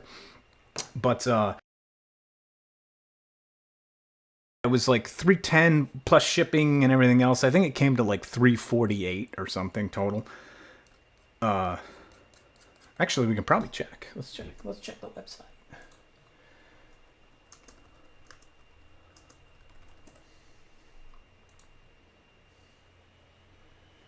$310. Yep. If you do want to see it, there's a link. So yes, the original one of these is all red. That's called the Neo Zeong. That is from Mobile Suit Gundam Unicorn. And this one is the... it is and it isn't. Because eBay depends on like when the last time there was like a production run. So like if it hasn't been something that's been done in the last year or so, people want a lot of money. Like I have a Dendrobium in my closet. I saw the Dendrobium online for anywhere between $600 and $900. And what I ended up doing was like asking, I think I asked on like Reddit, like just the Gunpla Reddit, and I was like, does anyone know of anyone for sale?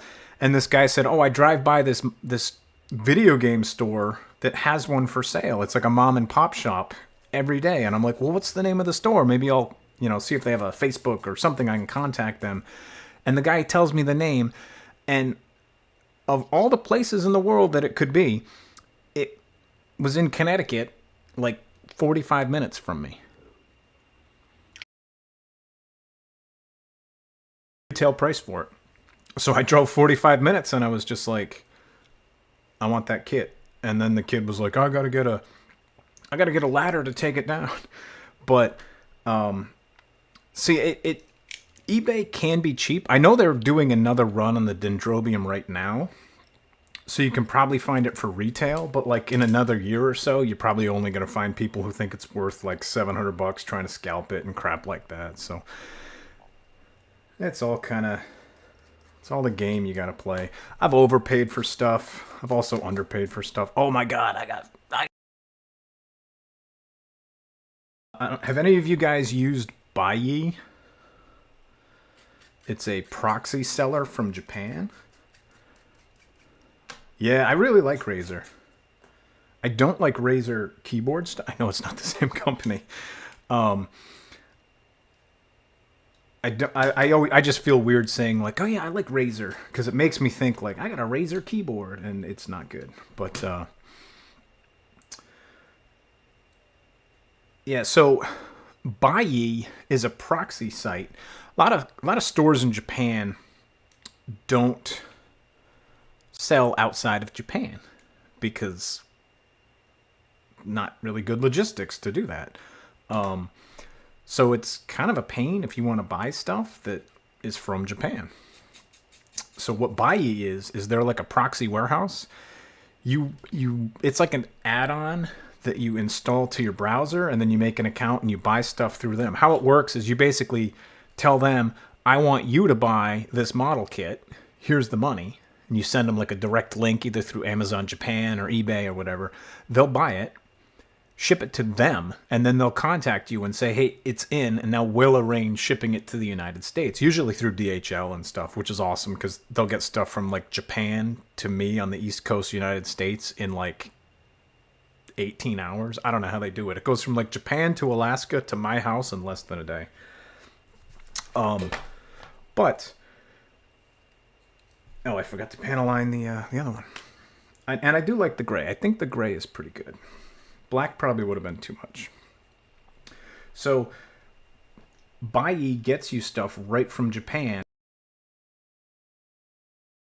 I realize right now I sound like I'm a paid promotion for them. I'm not. It's just a neat service, and it's a neat way to do stuff. And the problem is, you know that old chestnut of a phrase, when you assume you make an ass out of you and me? Well, that's what I did. I assumed what I was reading was correct, and it was not correct. So the first kit, Double X, because for some reason, no, the Gundam X. For some reason, the Gundam Double X, you can't see them, but they're on the top middle shelf right there. The Gundam Double X is every final suit, you know, it's like the endgame one, but the actual Gundam X itself, I couldn't find anywhere, and I'm just like, well, I want them both, right? Why would you want just one? And couldn't find it, so I ended up looking at it on Buyee, and I was like, oh, here it is, and I found it on Amazon.jp for a reasonable price. It was like master grade, I think they wanted like $65. So for a rare master grade, 65 is not bad. And I made an account and I installed it, and I put in the purchase order. Within a few days, they said, okay, we've made the purchase. It's in our warehouse. How do you want to ship it? And then I looked at the price, and like with everything, the total price was like $89. And I'm like, that's not bad. I mean, it's expensive, but I'm thinking it's coming from Japan all the way to East Coast US. So you would think, $65, $89. I'm paying more than $20 shipping.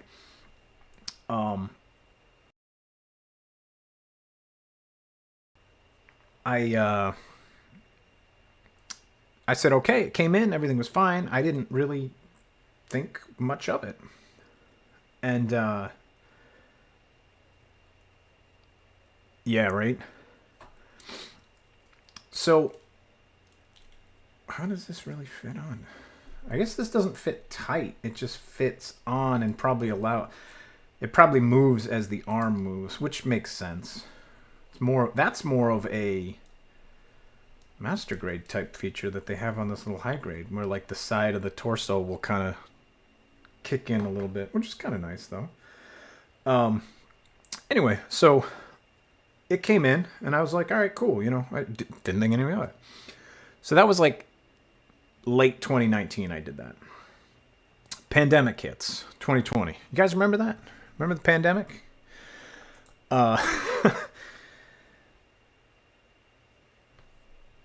So all sorts of shipping had been closed down, and nobody knew how to trust what was coming in from where in the world and all this other crap. So a lot of shipping methods that were international weren't working because the borders were closed, like every country had different rules and stuff. So I bought a master grade full armor Gundam, which it's covered by my mic, but he's up there. The weapons hanger for it And it's super cool because rather than like layering all that armor on, it's like the internal Gundam, and then it has like a hanger where like all the shields are hanging and the backpack is hanging. So like you can think hanger like diorama scenes make like a cool addition. So I'll always sign up for like a cool diorama scene. And that was P Bandai, and it was only coming out of Japan. And I'm like, well, whatever. Let me look on Buyee. So I look around, and they have it, and I'm like, all right, cool. And I didn't have the actual kit either. So I said, all right, I found a bundle. It's the kit, the Verka Master Grade. So it's going to be more expensive. I understand that. The Verka Master Grade plus the P Bandai hanger kit. And it was $190. And I'm like, all right, you know, whatever. It's a lot of money.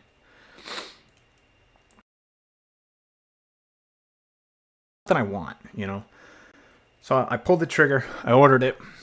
They came back and they said, all right, you know, 3 or 4 days later, they said, you know, your kit's here. We'll ship it to you. How do you want to pay for shipping, and we'll get it on its way? And I'm like, yeah, sure. So we do that. And then I look at shipping, and it was like, okay, total price is $175. And I went, well, why'd the price go down? Like, the other time it was a $65 kit, and it was like $25.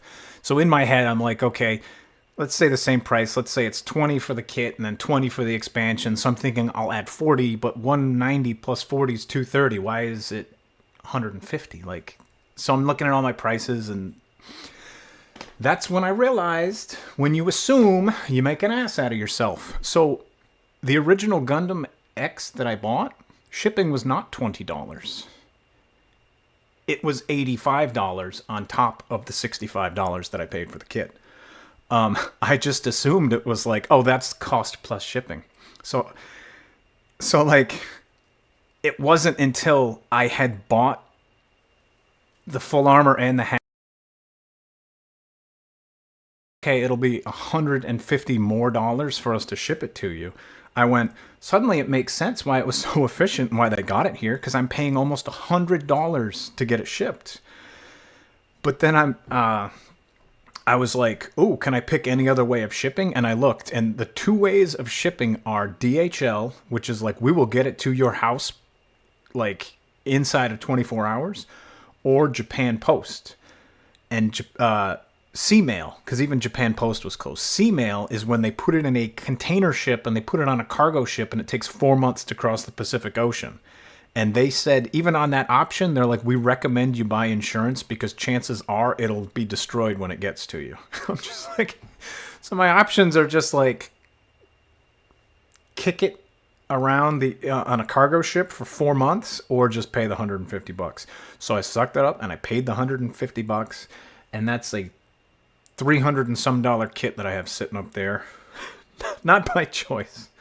So Buyee cool, but there are some caveats with it. What do we have for time here? We are at 2 hours in, and we built the torso. Of course, we built a little slow because we've been chatting and we've been fighting tech issues, and maybe the tech issues are... So either the tech issues are kind of chilling out, or I'm not very observant, and it's fucking with me because it just did that right in the middle of me talking. But seems like it's a little better. I don't know. We'll figure something out by next stream. We won't be having this issue. So that's that. 2 hours, and all we have is a torso. And that's this much, 2/3 of 1 page of a 40-page instruction guide. So we got a lot of work to do. So next step is the head, and that's probably going to be pretty quick because the head's always small. So let's knock that out while we're at it. So that's basically my build procedure. We cut out all the parts, we clean up all the parts, we detail as in panel line and sticker, and then we build as we build. You know, I when I first started this, I used to be like, we need A16 and E12, and I'd cut those two parts out and clean those two parts up and put those two parts together. And then the next step, I'd get, and it was just so inefficient. And I don't even know why I'm worried about efficiency on a hobby, because it's a hobby. But like, you gotta like get into it, because like I said, I'd usually watch like Mystery Science Theater and kind of laugh along with that and work this.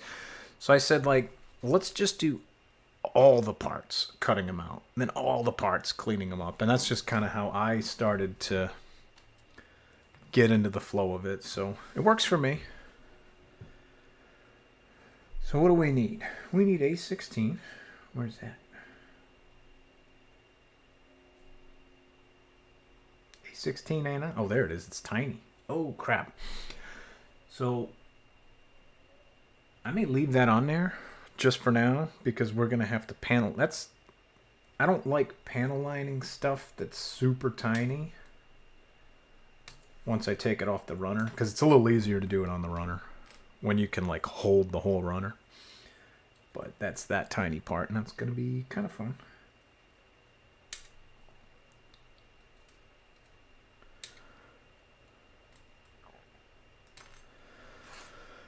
So that's that. An A15. This is a nice hat.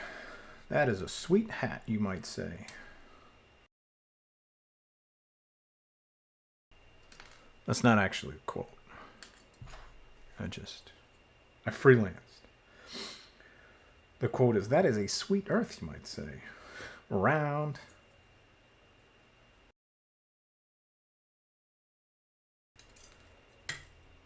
Alaska can come too. Hopefully somebody knows what I'm talking. I mean, I know Architect does, but hopefully somebody else knows what I'm babbling about, because otherwise I just sound like I'm nuts. That's what happens when you're old. I'm not that old, but you remember shit from the internet from like 2002 that most people don't remember anymore. Back before there was YouTube to stream on. You had to know all the websites that had the funny videos. They weren't even videos, they were like... So you had to go to like Albino Black Sheep. Alright. Let's see... Oh god. Altison. What is up, dude? Albino Black Sheep. Yeah, they had all... Like, it was funny because they would like... they'd like make celebrities out of like the most random people. I remember like they were always making like I didn't understand it, but it was kind of funny. How you doing, man? Good to see you. It's good to be back. My lazy self is finally back. All right. Color. I want to get in kind of in here on both sides and maybe down bottom, but it's just too tiny if I had to like pinch that. So we're going to do that on the runner, and I'm probably going to do it off camera. Here, I'll move these in so you can at least see all the parts for the head. I say all, there's not a lot of parts for the head. Clap once for you. All right, we're doing this real quick. It's a quirk of mine, but I always use black on the face. Because like I said before, black I think stands out kind of a lot, but you kind of want it to stand out on the face. The face is like an iconic part, you know?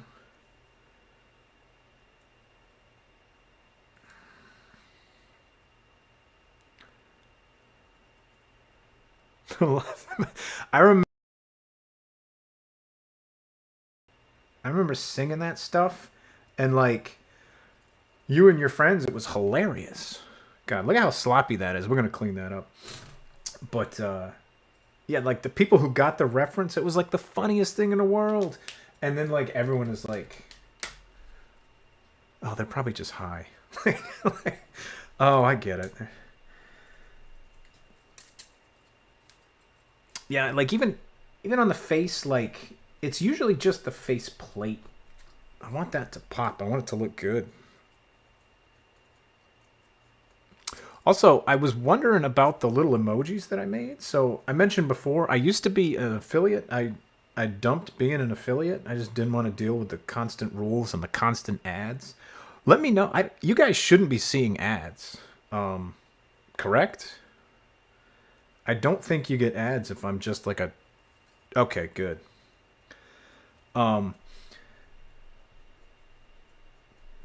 Twitch has been doing its thing, you know? There's been a lot. It's been a lot. And I just stream because it's my hobby. Like, I'm not streaming to make money. I'm not doing this for cash. I ain't making cash. And I don't want to subject you guys to ads. Like,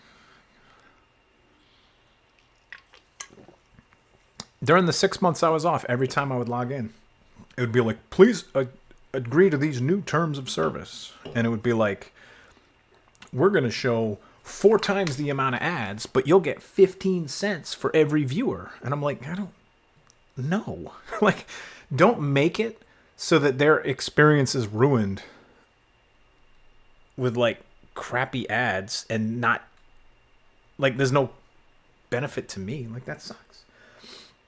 And then on top of that, like, it doesn't seem to have been very recent. Absolutely. Yeah, like, so I originally started this hobby to like get me building these kits more, because the whole point of my stream was like, I'm going to build my Gundam kits on here. And that's how I started. And then it just kind of became easier to play some games because I didn't have as nice of a setup as I had before. And it didn't like, I wasn't getting anything out of it. Absolutely. So kind of combining what Minnie and what Altazan just said, I was surprised. I started this stream, I expected to just be like a small niche little corner of Twitch where like a few random people would find me. But, you know, I didn't say, oh, I'm going to be, it's going to be my income. You know, I'm going to, you know, I wasn't an idiot like that. But I was shocked when I first got on here, how many, like Altazan said, how niche this community is, but like how tight-knit it is. Because it's like the people that are like mecha, either video games or anime or model kit or whatever, like they're really into it. And like I didn't notice that at first. So like I just started this up and figured, you know, it'll probably be a little forgettable corner. And I like what I noticed, I guess for affiliate, you have to have 50 followers and like an average of 5 people watching your streams. And most people were having an issue with like 5 people watching their stream. I think that was it, because people were doing a lot of stuff where they had enough followers, but their average viewer count was like 1.8. And they're like, oh, I can't get up to 5. And they'd stream a lot at 1.8. So even if they went up to like 6, it's not going to like offset the 80% of like 2 viewers. So, you know, reaching an average is kind of tough. But I noticed for me, I had like an average of like 7 viewers. Like even now, I've got 11 viewers. And it was like, I had been doing it for such a short time that I only had like 25 followers, but I had like an average of like 8 viewers. And I'm like, it's opposite to me. And I found out it was because like the community for mecha type stuff, there's not a lot of them, but they all really like it. You know, they're into it and they'll come and they'll watch your streams and they'll support you and everything. So it was kind of funny. And then once I ended up with the 50 followers, I affiliated and stuff. And I was like, all right, that's kind of cool. But I was an affiliate for like maybe a year and a half, and it never made me money. Like, I think in that year and a half, I might have made like $75 total, and which is fine because, like I said, I appreciated like the people that would subscribe and stuff, but like, it wasn't what I was on here for, so I didn't care. And like, I'm not trying to build a brand, and I got to start doing stuff. It was like, hey, I'll do what I want when I'm on and stuff. And then like, there's no money in streaming, and I don't mean money for people, because obviously people make money, but there's no money like for Twitch in streaming. It's all ads. Like, they're not, like, we're in control of the content. So like, we choose what we want to do and stuff, but they just host it and they sell ads on the website, and in doing that make some money. And as more people do it, they need more servers, they need fast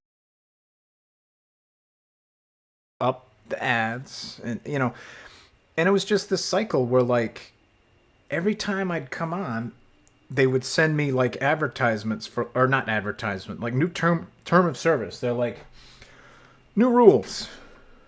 You have to, do this, you have to do that, and we're going to be taking X amount. And they always packaged it as like, you're going to make more money. And I'm like, I don't care about my income. I'm not like a big time stream. I don't care. Like, I'm sure the people that have, 400 or 500 watching every stream, to them, running constant ads probably did net money. For the 13 people here, it would be a nuisance. Like, why would I? And I think they were like, we're going to show, it was like 2 minutes of ads for every hour. And then they were like, we're going to up it to 4 minutes of ads for every hour. However, you're going to get 15 cents more per user for every hour, or something like that. And then they changed it to like, we're going to run ads in like 15-minute increments or something like that. And so there's the eye sticker. This is another pain in the ass. That's why I kind of did this one all off camera. The black and usually green, but this kit, that's how you know he's the bad guy. He's got red eyes. It was just getting a lot. And I don't want you guys to I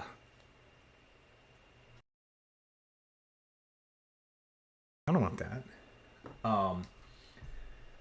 So I was just like, and then now here's where it does ring a little hollow, I feel. Twitch has been having its issues too. Like, they've been having a lot of social issues going on. Hasn't been as hot topic recently, but like, they had a lot of like hate raids going on, and they had a lot of like attacks on minority streamers going on, and it was an ugly mess for a while. And they had like reaction to it.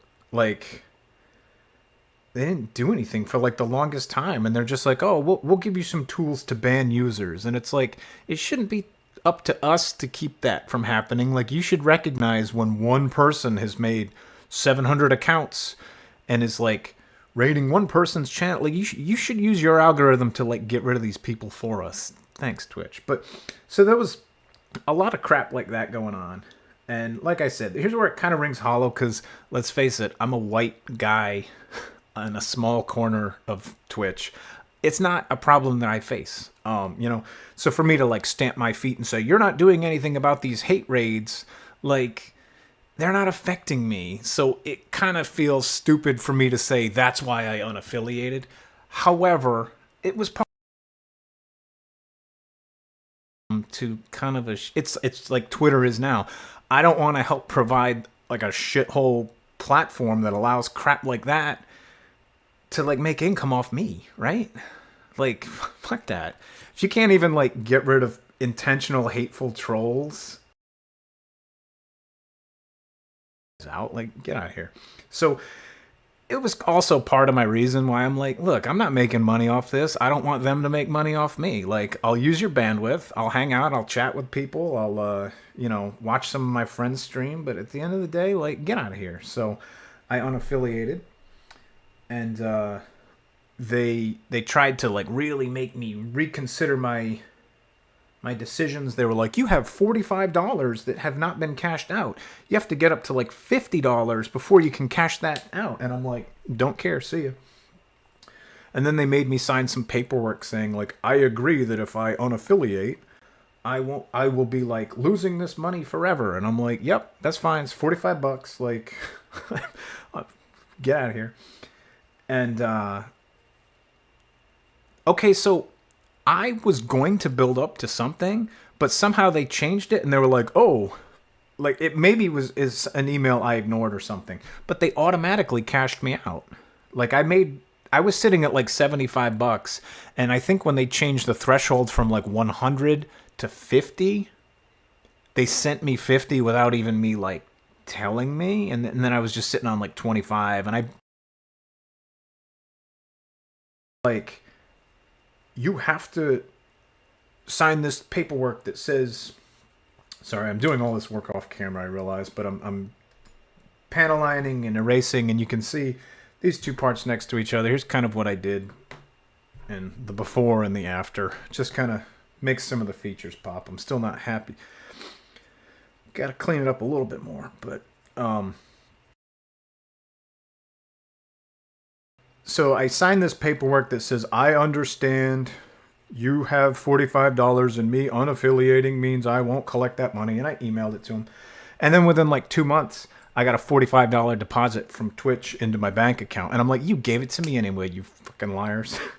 And at the end of the day, I was talking with Architect about this earlier. At the end of the day, it's an accounting nightmare for them to have somebody else's money. Like, they had to give it to me. I don't know if it was just something that's worked on other people to be like, oh, I can't get that money or whatever. So I just kind of said, yep, okay, keep it, go ahead. And then at the end of the day, when their accounting books would be like, well, whose $45 is this? And just give it to them, because it's easier to give them the money. So whatever. I won at the end of the day. But the emotes and stuff that I made would work, and they did, because you put the little harrow up there earlier, unless that was somebody else's, but I think that was the one I made. So it's no big deal.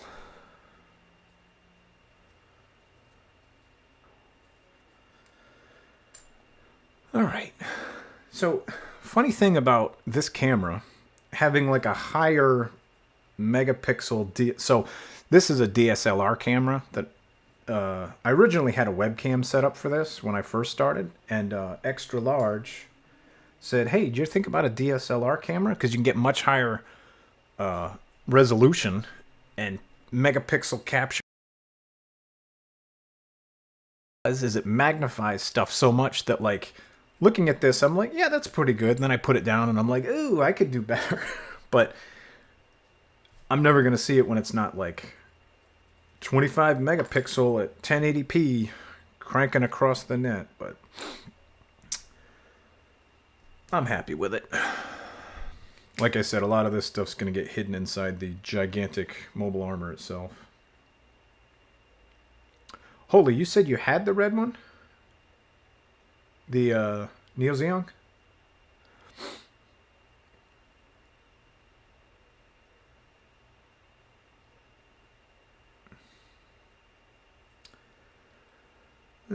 See, this part's kind of odd shaped, and maybe I'll try and panel line this. Oh, no, there we go. I got it.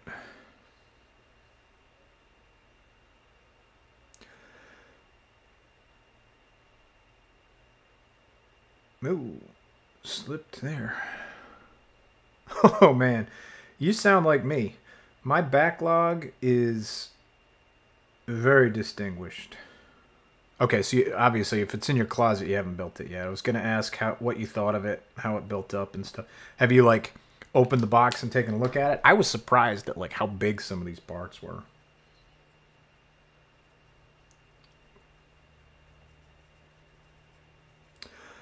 I've been sitting on my Dendrobium because I don't know. I wanted to do like a good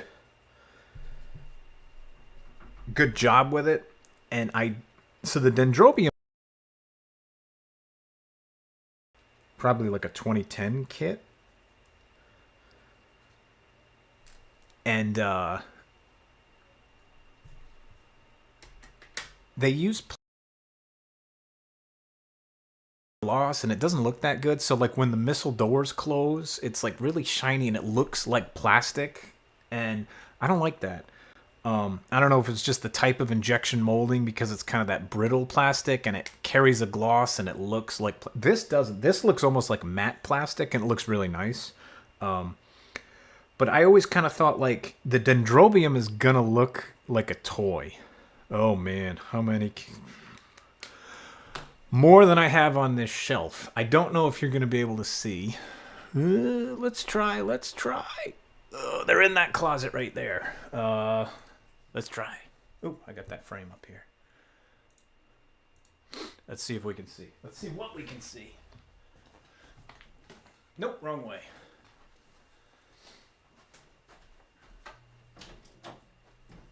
Behold. So, I got a big old backlog. Let's see what we can see. So, the kit's on the bottom. Let's see. That one there is the Z Gundam and the Penelope. Next to that is the Perfect Grade Perfect Strike. I got a bunch of the Chinese knockoff kits, like the third-party kits that are just Gundam stuff. I have that.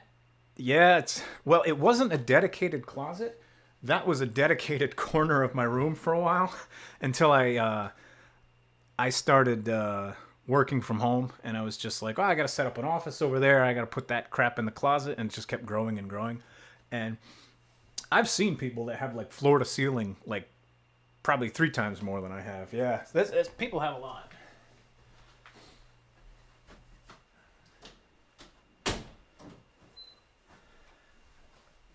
I've come to the weird realization that it might be the case that I like having a backlog as much as I like building these kits. Because anytime I start to empty them out, I'm like, it used to be floor to ceiling in here. Now feet of kits to fill this up. But I don't know. I enjoy the hobby. And that's why that backlog is why I started doing it on here. Because I'm like, damn, dude, get going. That backlog's mostly because of the pandemic. Because for so long, stuff just wasn't in stock. Like, if you didn't buy it when it was for sale, you weren't going to get it. So, like, I'd buy it when it was for sale, even though I'm, like, in the middle of 4 kits and I'm never going to get around to it. So it just kept growing and growing and growing. But at the end of the day, I'm like, who cares? Like, that way I have everything. And I'm mostly caught up now. Almost everything that I've wanted, I either have or have built up, and it's in backlog or it's on pre-order. So now when I see stuff come out, and I'm just kind of like, it's no big deal. Not going to cost me anything because it's all old stuff that I don't want or I already bought or something like that. So it's been a little easier on my wallet now. All right, so that's these. I hate trying to panel line these pipes. Master grade narrative version. Oh, that's the new one that just came. Is it the C-Packs? I remember I tweeted something about like narrative C-Pack isn't what I expected to be the next Ver-Ka kit. Yeah, all right. But I was like, here we are. I was kind of shocked that came out. Like, narrative is really kind of underrepresented in Gunpla and kind of just like in Gundam series altogether, I think. It's kind of just like an overlooked series. The Phoenix is an amazing looking kit. The Phoenix is kind of like my white whale. Grade Phoenix. In my closet, I have a real grade and the master grade Phoenix, but like I see that perfect grade and like it has the light up inner frame and it looks so sick. But I'm like, I don't know what that looks like with nub marks and stuff, because if it's all gold plated, it's don't get the master grade. Well, you can do whatever you want. I would advise that you don't. Reason being, you have 2 PG Phoenixes. Sir, what are you doing? Sir or ma'am, I don't know. What are you doing? Because that's like a $550 kit.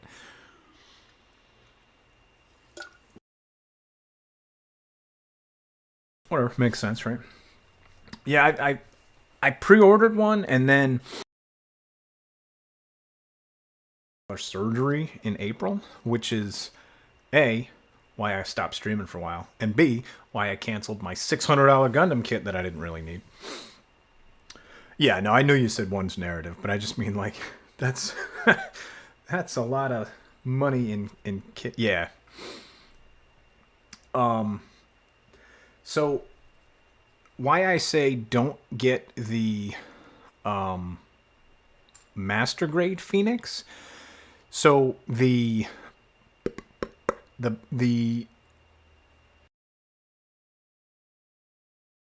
master grade was obviously the first of all of them, and that's the mold that they use for the Phoenix, and it was completely side gated because it was just white plastic and it didn't really matter. So they used the same mold in the entire plated, the gold plated Phoenix kit is all side gated, and every single piece is going to have nub marks that you're going to have to cut. And every single part is like completely visible nub marks over everything. Front skirts, chest, arms, legs. It's a disaster.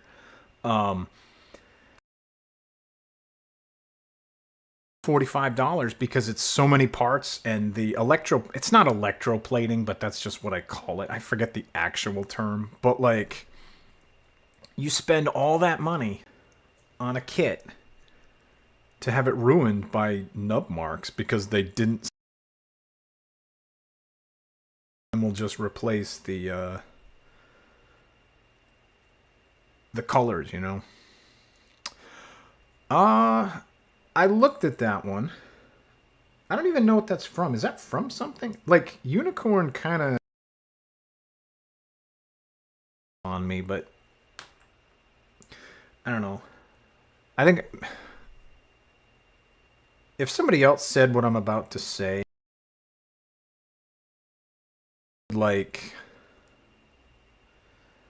I'd say they're like a try-hard, or I don't know. But I don't like... I shouldn't say I don't like. I don't prefer the popular stuff when it comes to Gundam. And when you say like, "Ooh, I don't like the popular stuff," I'm not trying to say that. Like, but there's some stuff that just prints money for Bandai, and it's the RX-78, the Zeta Gundam, Wing Gundam, Unicorn Gundam, Barbatos. Yeah, see, like Freedom Gundam, Strike Freedom. That stuff prints money for Bandai. It's like, it's all the kits that have like the life-size Gundam kits and everything, it's because it prints money for them. And I get it. But like, it's like, I'll go to gaming conventions and stuff with a friend of mine, and he knows that I build a lot of these Gundam kits. And every time we're there, he's like, "Yeah, a stray red frame, definitely."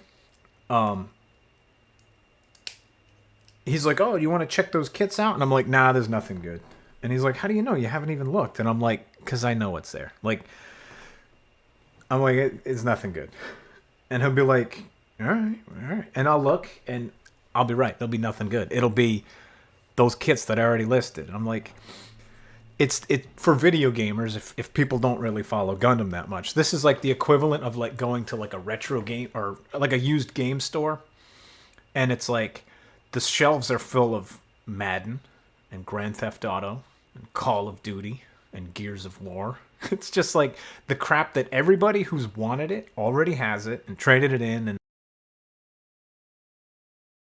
more copies of it. Like that's the like Gundam equivalent. Like everybody has it. It's really popular. Nobody wants it because they already have it, and it's like I want the like variants or the rare stuff that like that's what I'm looking for at this point because everything if it's out there I probably already have it like, and it just kind of gets to the point where I'm like I don't want that. So that's kind of how it is with Gundam kits and like series and stuff like that. I don't really like Zeta Gundam as an anime. And 30th anniversary. I don't know if I know that one off the top of my head. The perfect guy? Look that one up. No, I'm curious.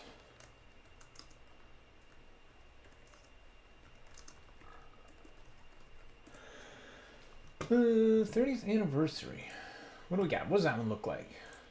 Oh, all right. So is that like a titanium finish, or is the one that I'm looking at just the titanium version of that one? Oh, you know what that is?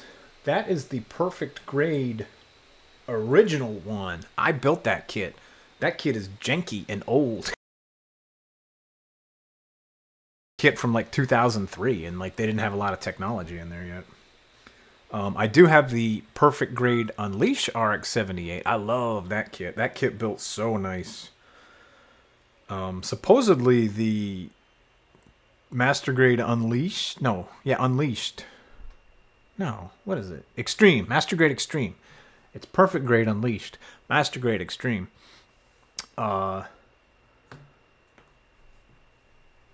Builds up much like that. So I'm pretty excited about that.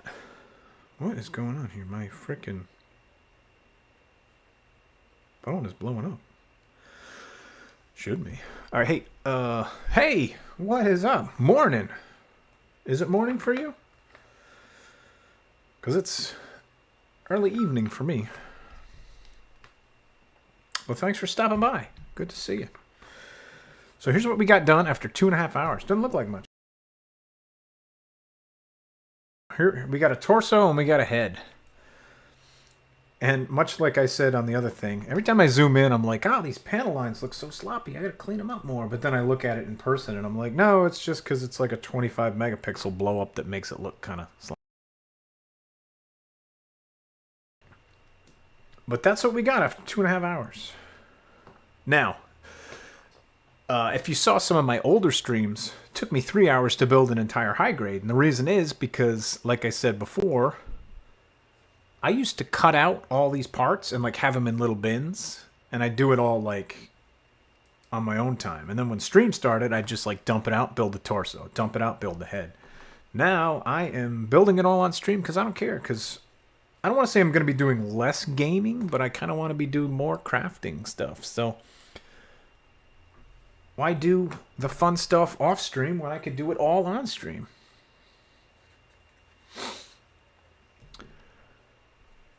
Yeah, well, when I was saying before, like it took me 3 hours with everything all cut out. Just the assembly and detailing. But for this, I said, screw it. We're going to do it all. So, yeah, 2.5 hours, we got that much. So what do we got next? Next, we have these all. If you've built any of these kits, they all kind of flow the same. Usually it's the torso, then the head, then the arms and legs, arms and shoulders, then the lower legs, upper legs. Oh, yeah. They always like have you do this first. We ain't doing this first. Then you build the legs and the feet. Then you build the waist. And then the backpack, and then the weapons, and then you're pretty much done. However, with this, that's just the center unit, because all we're building is this little guy so far, and then we've got to build all this around him. So this is probably going to be many, many streams. But I will usually stop at the... I'll pop the head on because the head's usually small unless it has a big V fin or something that I tend to knock off. But I try and keep torso, arms, and legs and backpack off because I water slide all of them. This kit has water slides, which is crazy for a high grade, but it's so much easier to like hold a leg and put the water slides on rather than like hold the entire kit and put a water slide on and like wipe off the water slides on the leg that you're holding. You know. So we'll build it up after, but for now, especially a head that doesn't have a V fin or whatever.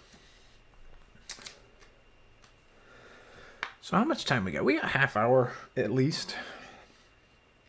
Let's get going on these arms and shoulders. But for now, I am going to run to the bathroom because this Red Bull is running through me. So I will be right back.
Yeah, it mute. So that was weird. It muted, unmute it, which is kind of weird, but whatever. So I was saying, you said you do like 2 or 3 hours a day. That's kind of what I do. From home, half the week, and I work late. Like everybody I work with just kind of goes home at like 2 o'clock. So I'm like, I'm at work. I'm home. I'm just like, I could be working on a model kit right at my desk, and nobody's gonna bother me because we don't have work. Like, so I'll usually like pop on a movie and just kind of work on a model kit for a couple hours each day, and it usually takes me about a week. But I don't know. I don't go any more or less past what we're at here. But I usually will like, when the pandemic started, and everything got like shut down sports wise or whatever. I used to mostly watch like come back on microphone. Everything kind of shut down, so I was like, all right, well let's go to like Netflix or whatever for like streaming, and that's when I started watching like Mystery Science Theater because I had never really caught. I did not lose affiliate. I actually gave up affiliate, but you are correct. What is up, Jesus?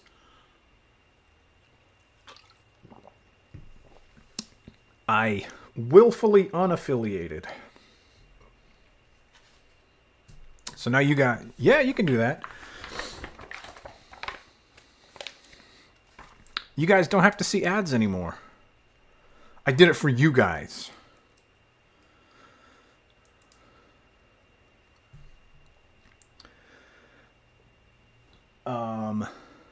Yeah, and so I'm also streaming on Twitch and YouTube at the same time.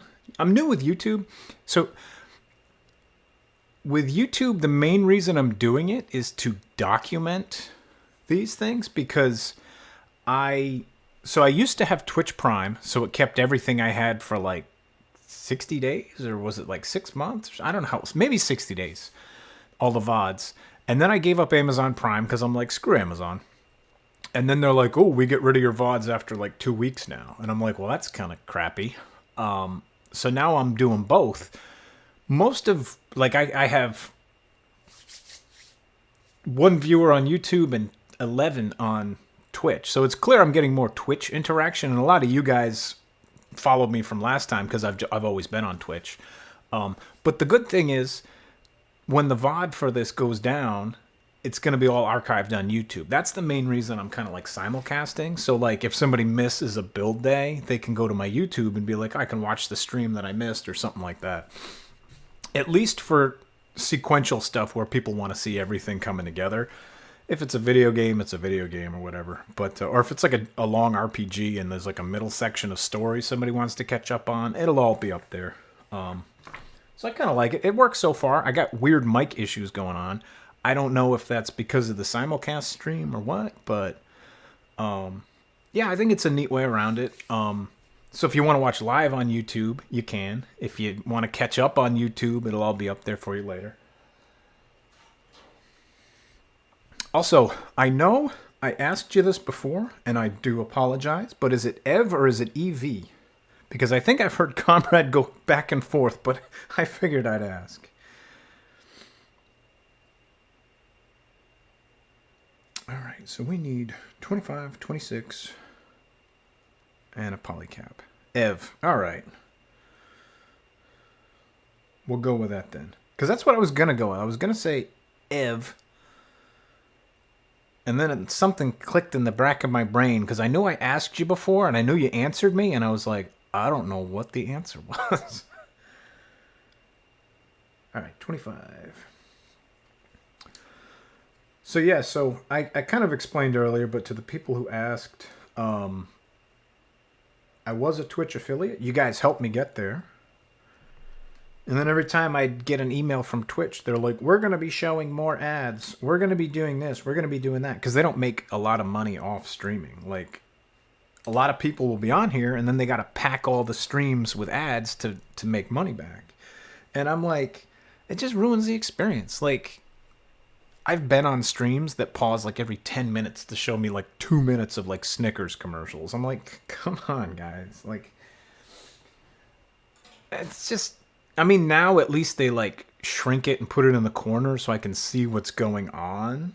But like before, they didn't even do that. They used to like, they would just, the stream would disappear and it was like, you will be back after 2 minutes and 40 seconds. And I got to watch a Jeep Wrangler commercial and then I got to watch an Army commercial. And then I'm like, this sucks. I didn't want my stream to become that. And I don't care. And then there was a lot of rules about like you can't be on competing stream sites, and I think they might have relaxed some of those rules. They had stuff that says like as long as you're, like as long as you are paying equal attention to all your sites and like not ignoring one community. Like if I had just the YouTube chat and I shut off the Twitch chat or something like that, they said you can't do that. But I don't know. They said like we'll allow affiliates to do it, but I'm like, yeah, but I don't want you guys to just pollute my stream. And I don't want you guys as in Twitch. I don't want Twitch to like pollute my stream with ads. And I don't want you guys, the viewers, to have to pay $5 to make those go away. I'm like, get out of here. So when I came back, I said, unaffiliate me. And then they told me, you have to sign all this paperwork. And I said, great, give it to me. And then they're like, are you sure you want any of the money? And I said, that's fine. And then they paid me all the money that they said they couldn't pay me because they weren't allowed to keep it. It was my money.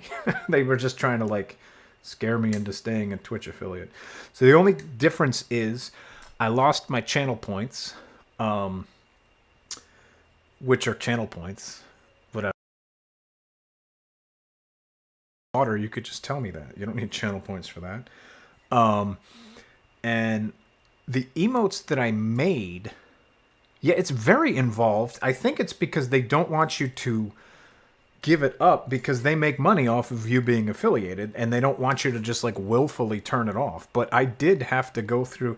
Yeah, so the emotes that I made, my little Xenogears emote, I have a Haro emote. They stayed. I did like, I don't know.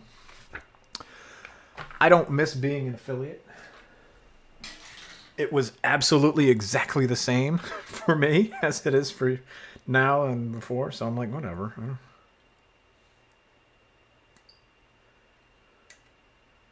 And now you guys don't get bombarded to go buy a Snickers and join the army. I mean, you can do that anyway. I'm not shaming you if you want to join the army. It's just that my stream won't be convincing you to do that. Join the army. I get a nickel every time one of you guys gets recruited. This is all a psyop. So far, I've made nothing.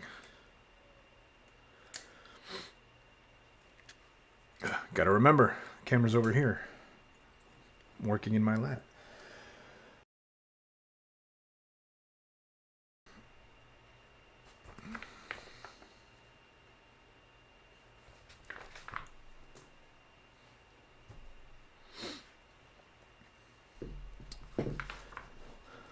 But back to my, I don't like the popular Gundam.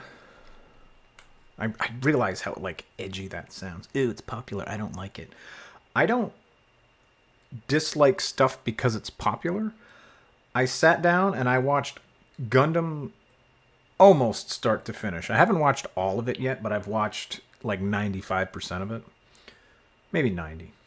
And, the stuff that really resonated with me, that I thought was cool, was stuff that the Gundam community either doesn't like or doesn't watch. They're like, I don't watch that. Watch this instead. And I'm like, it's weird. Like, it feels like I just kind of naturally ended up liking the stuff that most people don't like. Like, I think Double Zeta is awesome. Double Zeta is some of the best. So I've only built one so far. I have built the high-grade aerial, right up there. I have is it full mechanics or RE100? I think it's full mechanics. I have the full mechanics aerial in my backlog, but I also have the LED kit for it on pre-order. So, like, I don't want to build that until I get the LED kit because I want to put that inside as I build it up. So, I probably will build that eventually once I get the LED kit. Did I watch Pluto? Is that Gundam Pluto? I don't know. What is Pluto? I like the design of the Gundam Calibarn, or I don't know how you would even pronounce it. I haven't watched Witch from Mercury yet. I haven't watched Origin, Witch from Mercury, or any of like the Build Divers, Build Fighters. That stuff doesn't look like it's for me. But I've watched almost everything else.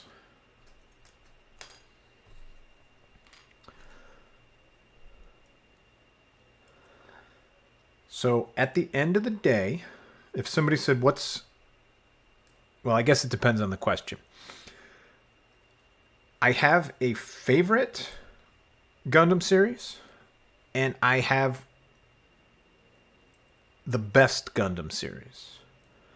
And I don't know if it's interesting or surprising, or maybe I'm just objectively thinking about it. I don't think my favorite series is the best series, but it's still my favorite. I think my favorite series is Mobile Suit either have not watched or don't like. I love Victory Gundam. It has everything that Zeta Gundam has that people think is like... They're like, oh, this is the reason Zeta is good.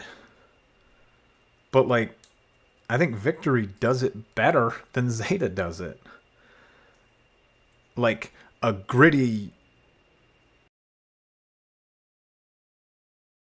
with like a high body count, like main characters dying left and right, like a Game of Thrones type story. Um, and people are like, Victory, I didn't watch that. It looks weird, like, or it's old. I'm like, whatever. That's my favorite. I watched it, and start to finish, my favorite series. Now, I don't think it's the best. There are flaws with it. Like, there's stuff that it's not that. I mean, it's old, you know. It's not. There's some kind of weak parts of the story. There's weird parts of the story. Okay, so here's the other thing. I don't know if you know. I don't know if any of you guys have seen Victory Gun or watched it. Like, the main character is the youngest. Uso Uin is the youngest main character. Maybe until age? I don't know. At least he's 13. So he's very young. But he was supposed to be like 25. Like, Tomino envisioned him to be in his either mid or mid to late, like 25, 26, when the whole script was written. And then I don't know if it was his choice or Tomino got into a lot of arguments with like the production crew that wanted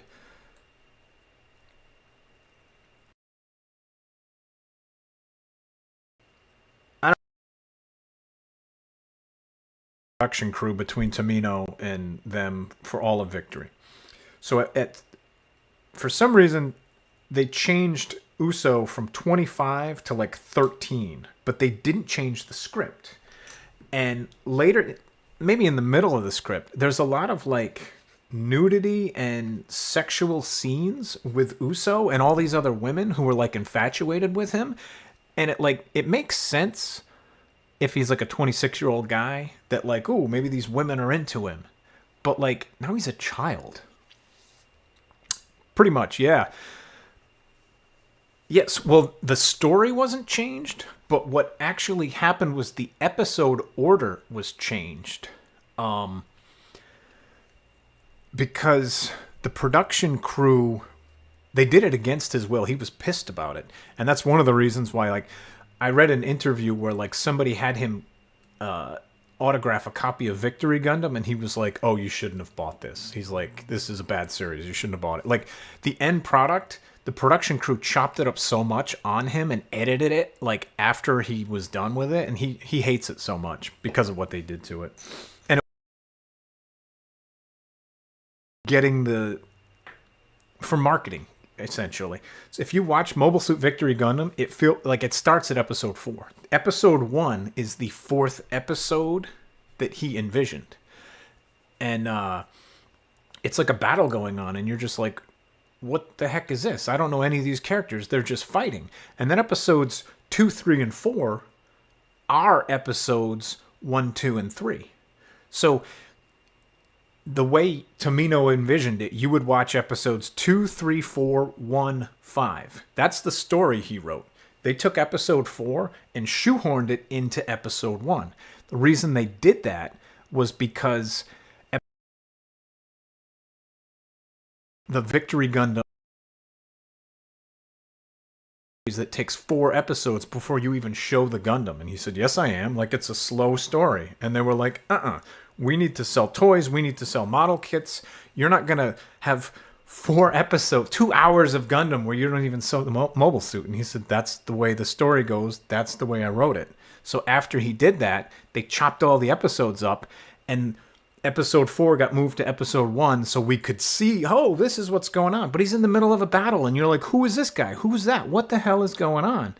And then when you see episodes 2, 3, and 4, and you're like, oh, it all kind of makes sense. Why am I seeing this now? And then you find out afterwards it was because of production fighting and crap like that. It's very weird. But, and like they said, they didn't change the story because it's now like all these women who were like taking baths with him and like not voluntarily. He's like handcuffed. Like they have him as prisoner, and they're like, "Ooh, what are we gonna do with this boy? Oh, he's so attractive. He can help me in the shower." And like, not that that wouldn't be weird if he was 25, but it would be less weird than them doing it to a 13-year-old. You know what I mean? So I have heard some people be like, "It's pedophilia. I won't watch that." I'm like, it's not really pedophilia. Like they didn't go into it saying like, this episode is gonna be like sexualizing a 13-year-old boy. It just kind of got retrofit into like, we changed his age and that's all we changed. But Victory is my favorite. What do I think is the best? I think Mobile Suit Gundam Turn A is the best. I think it has the best story, the best characters, the best like world. Tomino really likes world building. I think he built the coolest world. I think it has the best art style and like art direction. It's mix of like OVAs are good. OVAs usually have a much higher like production value because they're only doing like 10 to 12 episodes. So they can put more money into like each scene rather than like 50 episodes where they have to cut corners and stuff. OVAs are pretty good. Like seeing the GPO3 Dendrobium towards the end of like Stardust Memory, and like how cool those fight scenes are with like they were able to like make the every animation cell like so detailed and crisp, and like the okay story, but like the production value behind it is awesome. Yeah, and like so my main gripe, and I'm using gripe loosely, but my main gripe with a lot of Gundam series is it's all the same. Like, and I mean that in a good way, because if he finds formula that works, go for it. But like, it's all the same. I watched it in like, I watched it in storybook order. So what I did was I watched Universal Century main entries in order. So I watched Gundam, Char's Counterattack, Unicorn, F91, Victory, in that order. So Victory stood out to me so much was because it was so different. Like, Gundam, it's okay, here's the Earth Federation and here's Zeong. Okay, well now I'm watching Victory Gundam. It's a little different, you know, I've got Earth Federation guys are like the bad, cocky titans. All right, we mixed it up a little bit. Oh, but now Zeon's back. Okay, not sick of them yet. It's only like the second time they came around. Now I watch Double Zeta. It's Earth Federation versus Zeong, Neo Zeong, but whatever, same people. And I'm like, oh, it's this again. And then I watch Char's Counterattack, and it was this. I mean, it was focused around Amuro and Char, but it was still Earth Federation and Zeong. And then I watched Unicorn, and it was Neo Zeong and Earth Federation. And I'm like, this is like the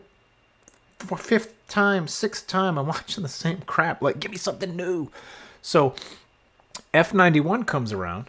So, I mean, spoilers here. If you haven't watched Unicorn Gundam or seen Late UC, I'm going to ruin it. So I'll give you a few seconds to mute me. But my mic will probably cut out anyway.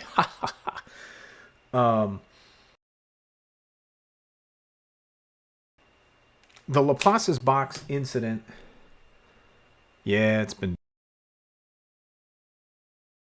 We weren't here earlier. I don't really know why it's doing that, but I'm gonna fix it eventually. I think it's the split streaming that I'm doing.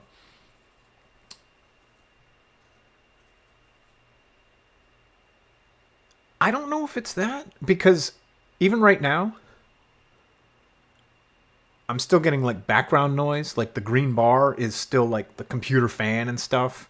So it's there. When it cuts out, the bar just disappears. It's like OBS is seeing no input from my mic at all.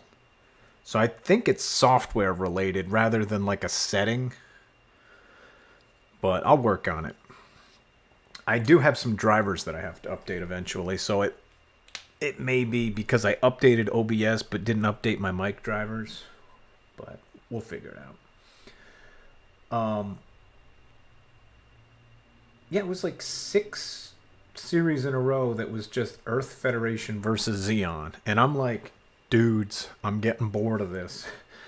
So, at the end of Laplace's box and Unicorn and everything, like, Laplace's box basically said the charter for the Earth Federation accepts new types as, you know, one of us. We don't have to, you know, they're not a different species. We're going to live in harmony. It essentially like dismantled the whole like new types are bad, so we need to fight them argument that the Earth Federation had been fighting Zeong for forever.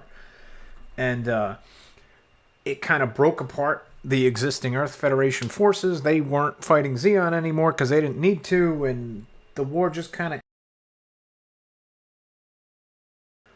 So after that, it's still Universal Century, but I watched F91, and I'm like, these mobile suits are crazy. These, it's like Space Pirates versus Iron masks, and I'm like, this is cool. This is something different. It's not Earth Federation versus Zeong for the 15th time. So, like, I watched F91 with, like, this renewed passion for, like, holy cow, Gundam isn't just the same story or the same actors doing different things. It's like, there's fresh ideas here. And I realized it was because I was watching all the 1 Year War stuff, and I know all the other, like, what do they call them? I can't think of the term, but, like, the alternate universes and stuff have different stories and stuff. I get it. But it was just like, this is still Universal Century, but it's fresh. And Victory was something totally new. It was like crazy. And I watched it just being like, this is so cool. It's like something I hadn't seen before. And I think most people don't like it because it's not Earth Federation versus Zeong. Because a lot of like Gunpla Twitter and the Gundam Twitter and the Gundam community, they're all weird like simps for certain characters. Like everybody loves... It's just kind of weird. And Victory didn't cater to them, so I think most people are like, I don't want to watch this. Why would you watch that? It doesn't even have Char in it. So that kind of like soured me on the older stuff because it was stuff that I was like, yeah, that's boring. Zeta's boring. Like, why would you think Zeta's cool when Victory's out there that's like the same style of anime?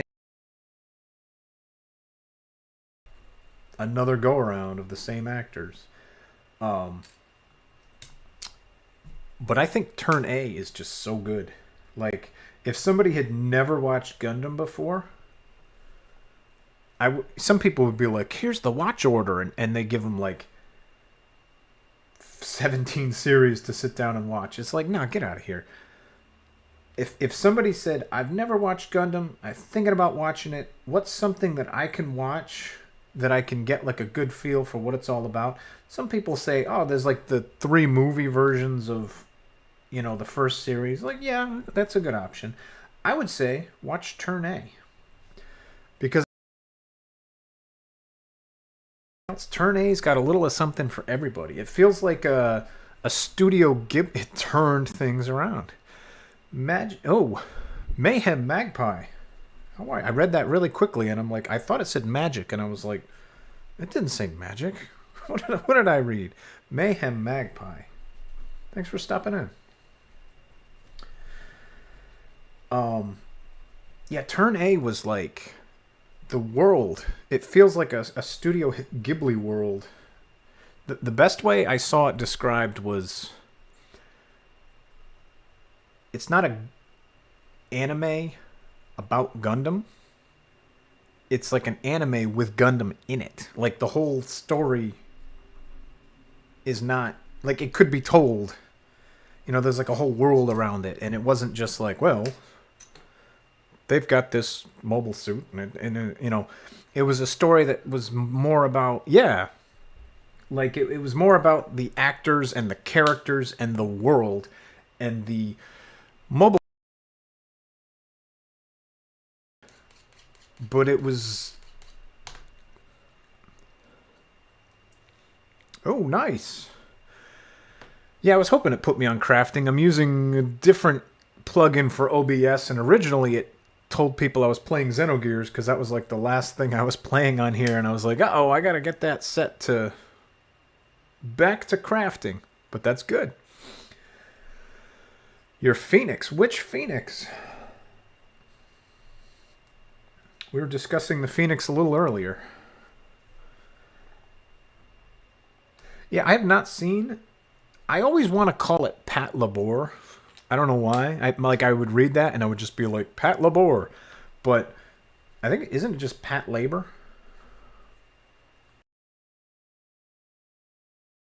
I thought it was cool, like the J9 Griffin. I just thought it was cool, but the problem was that's like a high gloss kit, and I built it without gloves, and it was like fingerprint nonsense city. It did not look good at the end of the day.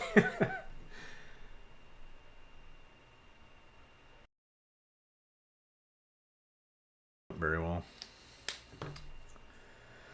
Ooh, so this, I was curious how this would work. This is a light gray plastic. Usually light gray plastics don't stress when you cut them out, but I'm noticing some white spots. So I'm not not having stress marks, because we totally got some stress marks right on the end of there. But we got our razor, and we're going to clean it up. I forced myself to finish... Oh, you're talking about a kit. I thought you were talking about watching Pat Labor. I had to force myself to finish Iron-Blooded Orphans. Holy crap, I did not like that series. I got so bored with it. It was like 2 type storytelling. It's like telling a new story at season 2, and I'm just like, go back to that other stuff. I don't know. Season 2 of Iron-Blooded Orphans totally killed it for me. Like, they tried to play too much onto this human debris type thing, and I'm like, so you just introduced me through like 20 episodes to a cast of characters.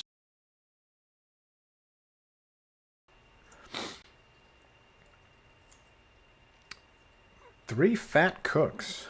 Now there's a name that I also had to do a double take when I was reading.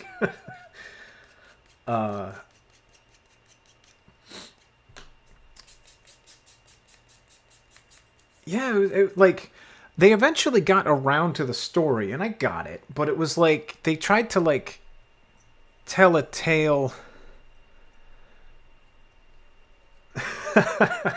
All right, so I don't feel as bad then. See, at first I went like, what does that guy's name say? And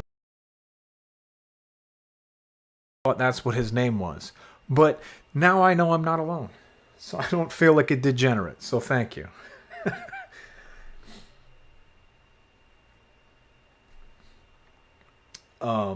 Yeah, I don't know. They kind of changed it, and I didn't care about those kids, and then they like... It was like they tried to make the story sad for the sake of making it sad, and I'm just like, okay, but like Mikazuki and all the Tekiden guys that I just got to know are like,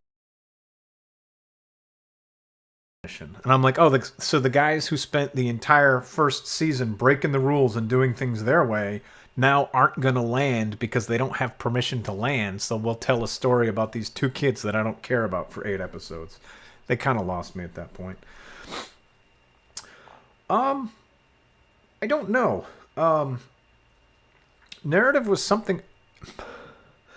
Unfortunately, I am aware of that. It's something that started this stream. I haven't problem shooted exactly why, because I'm doing like a simulcast stream on Twitch. I just watched it cut out again. So, I'm coming back after like a 6-month break. I've updated some of my software. I haven't updated all of it. I don't know if it's like the mic drivers haven't been updated yet, and that's why it's not playing well with OBS. It's just something, unfortunately, I'm fighting through with this stream, but plan to have resolved before next stream. So hopefully we'll get there. I'm trying to keep an eye out for that, but yeah, I'm fighting through. It hasn't been as bad. Like maybe in like an hour into this, it was cutting out every 5 minutes, and now it seems it's only doing it every 15-ish minutes. It'll do it right now just to spite me, because that's how technology works. But I don't know. Yeah, I don't know if it's just self-correcting or what it is, but I'll go with it. I'm trying to keep an eye out on the corner of my eye to see when it's not working, because the green bar's bouncing, and sometimes I'll be talking and I won't see the bouncing, and I'm like, oh, they can't.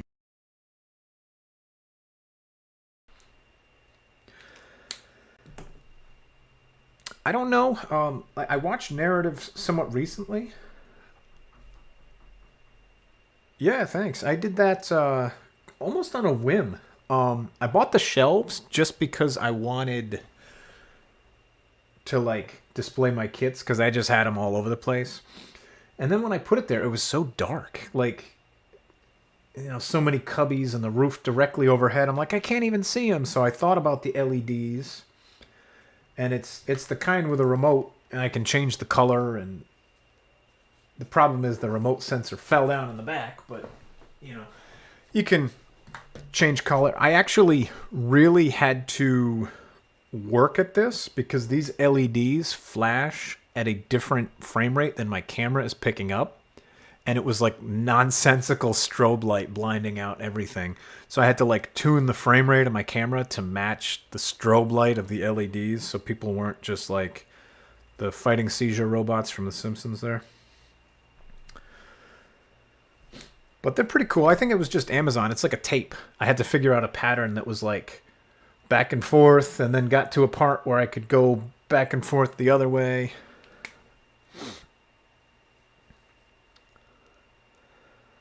Nice. The high grade F91. If you like the F91, either the series, F91 is one of the nicest kits out there. Like, it builds so nicely. The colors pop. It looks really good. I built it twice. Everything just fits. It even has like dry transfer stickers rather than like like, it's just such a good one kit that I built when I was like new to the hobby, and I knew I didn't do it justice, and I like wanted to build it again. Yeah, it's just such a good kit. So if you can find the F91 Master Grade, go for it. I say it's a Master Grade, but if you're familiar with the series, like F91 was where the mobile suits started getting smaller. So it's probably between a 1/100 and like if you built a normal Gundam 1/100, they do start to get tiny, but it's so clean, and the build is clean, and the end product is awesome. Like, I can't recommend it enough.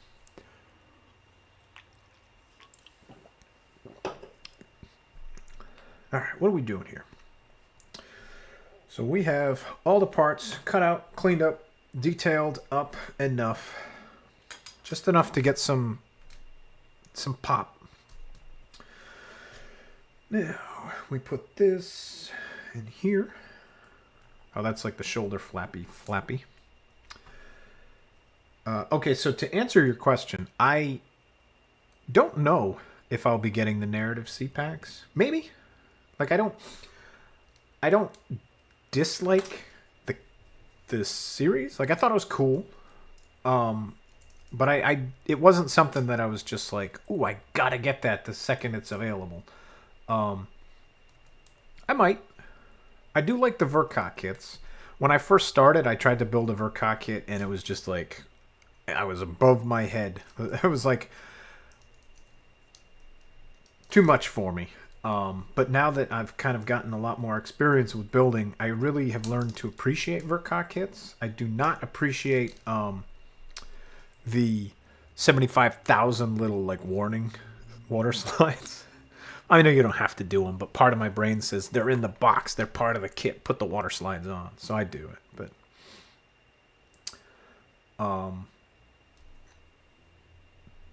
yeah, some don't. I think the F91 does.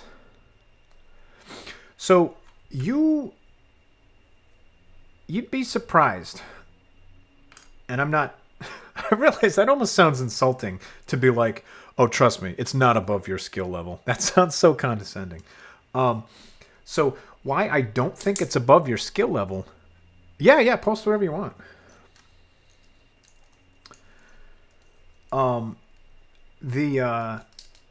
I'll get some parts. Oh, actually, I'll go through the manual for you in a little bit. If you can afford it, I think it's a pretty good kit. What are we at? 6:15. All right, so that's probably good because I was probably coming up to a stopping. I was gonna stop till 6, but whatever. We're a few minutes after. My dog hasn't come to bug me. I'll go over a few things first before we wrap up our stream for today. But before that, we got to assemble shit, right? We got to build this up. We got to show our work at the end of the day. So here's what we got. We have a torso, a head. I got to remember the camera can't see all of that. The F91 Master Grade. Here,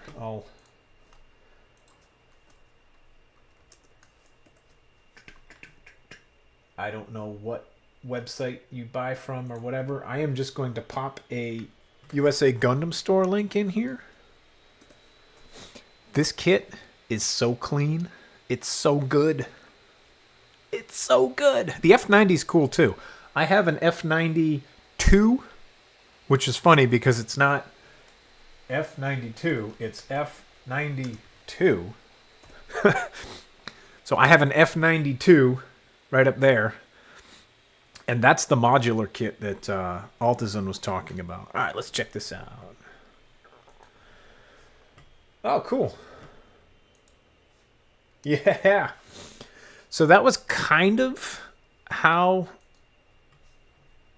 it started for me. I was putting it on like bookshelves and stuff like that, and then I was just like, no, I gotta like. So I put that shelf here, and then when I started streaming, I was like, I want to like make that my back. If you want to change the color, it was for like a cheap amount, like 100 channel points. But I'm not an affiliate. I don't get channel points. So if you want me to change the color at any time, just yell at me and I will. Ugh. I just got to like get up off my ass because the little sensor fell down. But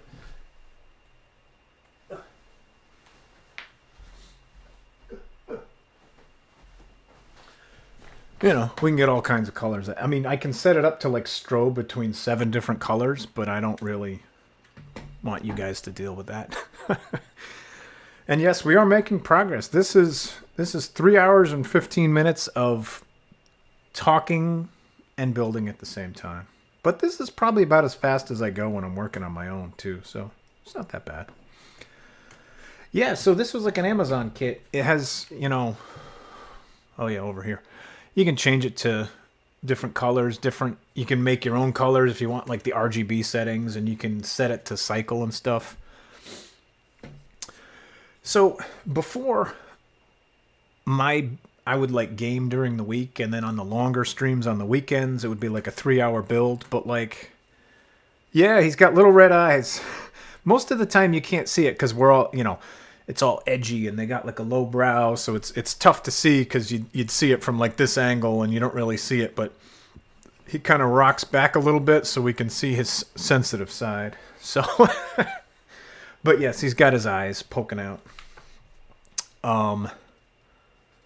Yeah, that's pretty. Yeah, you can do it with your phone. So the problem is it's a tape and it's sticky back and it's run all along the back of there, and where the sensor is also where it branches off to get plugged into the wall, and there's like a power unit. So like the cord pulls back ever so slightly and it always falls down. And I don't want to like pull the whole shelf forward just to find it, and then like then all my models fall over and stuff. So I just kind of get up and point in the back.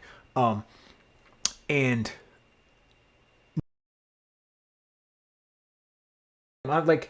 I taped it to the bottom of here. We're kind of done with this for now, so I'll go back to my bigger camera. I taped it to the bottom of like,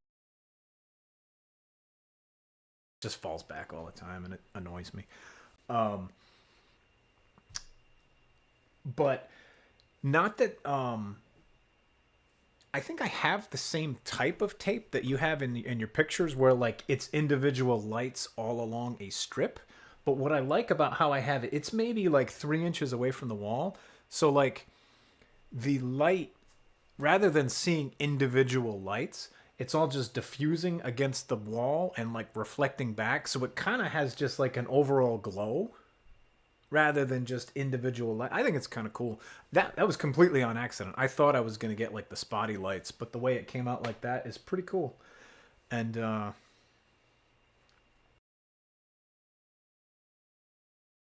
purchase, but I like it. And it made, I think the shelves were too dark otherwise, so I like it. Yeah, I lucked out with this. Thanks. I lucked out with this because it was the only stretch on my wall where like it could go. And then when I set this up, I was like, this was like my streaming corner, and I was like, if I put my camera here, I can get like a cool backdrop. This was 100% accidental. It's just like my laptop is here, my monitor, my working surface, and it was just like, what a cool backdrop. I can show off the kits that I built.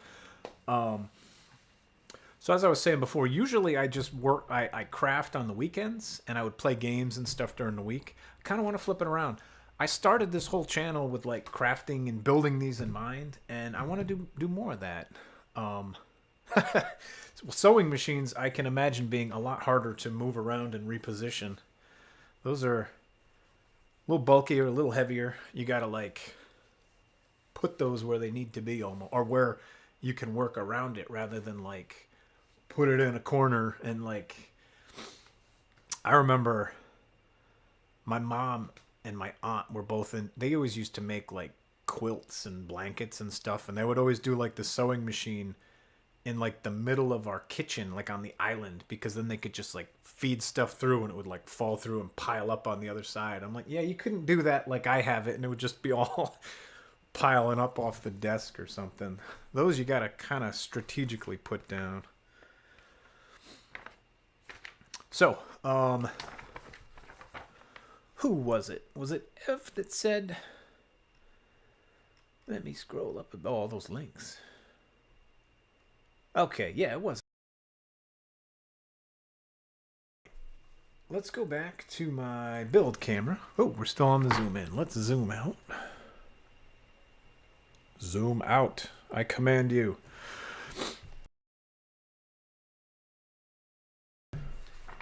So here's the whole manual for it. And I know you said like you didn't think you had the skill for it. Despite this being a monster kit, it's very simple. So if we start looking through, these parts are just monster plain plastic. Like, so take a look at these are the shoulder units. Like, you detail them all up. Like, this is really just, it's a high grade. This is plastic like framework. It's almost like clothesline poles. It's internal strengthening. Grades are supposed to be like full internal skeleton, full everything. High grade is like when you're done, you get a nice product, but the inside cuts a lot of corners. And the corners this cuts is like 2 pieces for this T, 2 pieces to clamp it on, and then that's like, I mean, there's some extra stiffening down here, but it's like just a really big structural part. And it's like, there's a lot there, but it's all hollow. Like, I got you. So I'm not sure what this really looks like as far as detailing it up. I'll pull some parts out of the box. How large they are. So far the most detailed part has been this little high grade guy, the Sinanju Stein that forms the core of it. This has more detail than anything else. Let's start pulling some. I'm gonna move this out of the way real quick.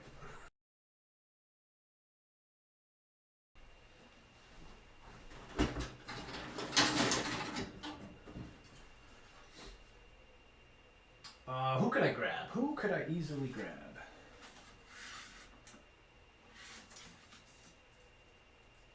No.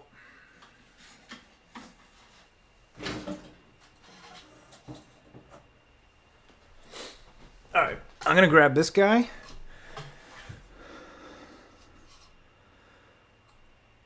Here, I'll switch to this one. This is my favorite kit I've ever built, of my favorite mobile suit, of my favorite series. It's the Victory 2 Gundam. The V2. I love it. It's a Verka kit, but I just think it's so clean. I like the design. Oh, you have this one? Be careful. This is a Verka through and through. It's a nightmare. So there's 2 core fighters in this. Build one for practice. Yes, this kit is dangerous. It's my favorite. I like how clean it is. I like how simple it is. I like the V aspect, how it's like in the chest and it goes to the backpack, to like just like the design idea behind it. 1/100 scale, meaning it's the larger version. So if we look at this butt flap, it's usually just the part that kind of from the lower back covers the hip joints. This is the butt flap of a 1/100 scale kit. This is the butt flap for the Neo Zeong.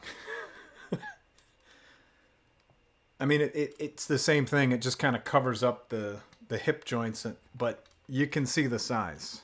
Yeah. So, this is what we're building. It's plain. There's nothing to put on here. There's 2 little lips, and there's a wee bit of size difference, and this is the smaller scale. This is 144. So if this were the scale of this, it would be like 44% larger. So yeah, this is why it's going to go on the top shelf and go off the top of my camera when I'm done with it. Like, I think we'll probably, there's 2 different ways you can pose this up. I think I'll have to pose it the lower way. Let's do this. So you can display it like this, but if I do that, I think I'll get like from here down up there. You can display it on the base without the big booster tanks. And I think that's what I'm going to have to do if I want it on camera. Because otherwise, like, these legs are going to raise it up too high. This is, I think, the biggest kit that's out there. Yeah, there's the butt flap right there. That's this. So the details that this has really is like water slides. You put big water slides are gonna go on here, but at the end of the day, it's a big piece of flat plastic, and a lot of it is big pieces of flat plastic. I mean, there's no detail on any of it. The detail that you put on this, like you could panel line that groove right there, and that's probably all you do. You put like maybe some water slides on it. But at the end of the day, clean on its own.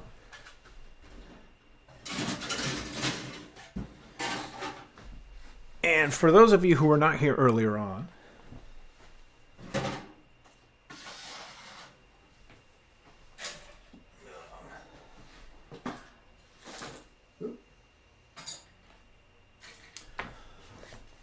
I'll do this again just to kind of show off.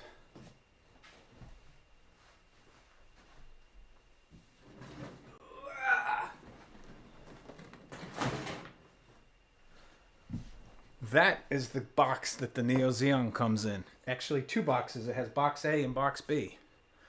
It was 25 pounds. I got it in. I went, oh my God, what is this? I threw it on a scale. It was 25 pounds. It is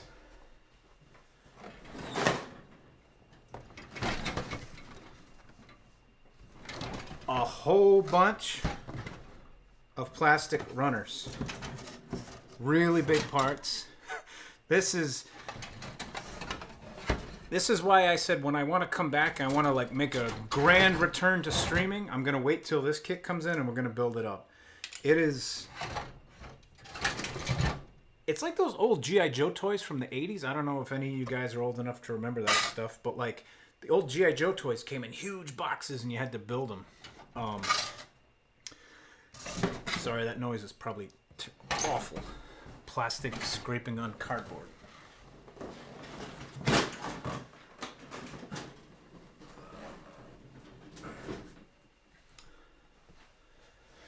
Yeah, like it reminds me of that, just really big boxes and then like a really big plastic clamshell. You just kind of like.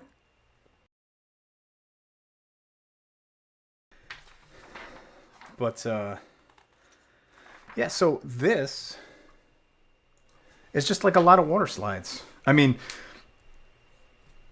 it's if you want to panel line it, you probably can.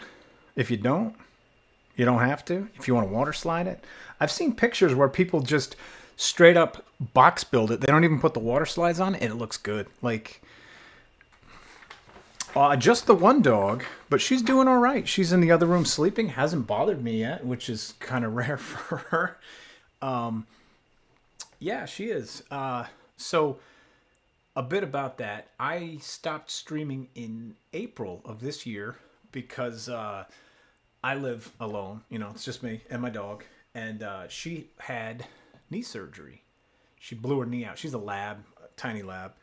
And I'm in like a 2-floor condo. So it was going to be like me looking after her 24/7 because she had like major surgery. And like the ligament in her knee,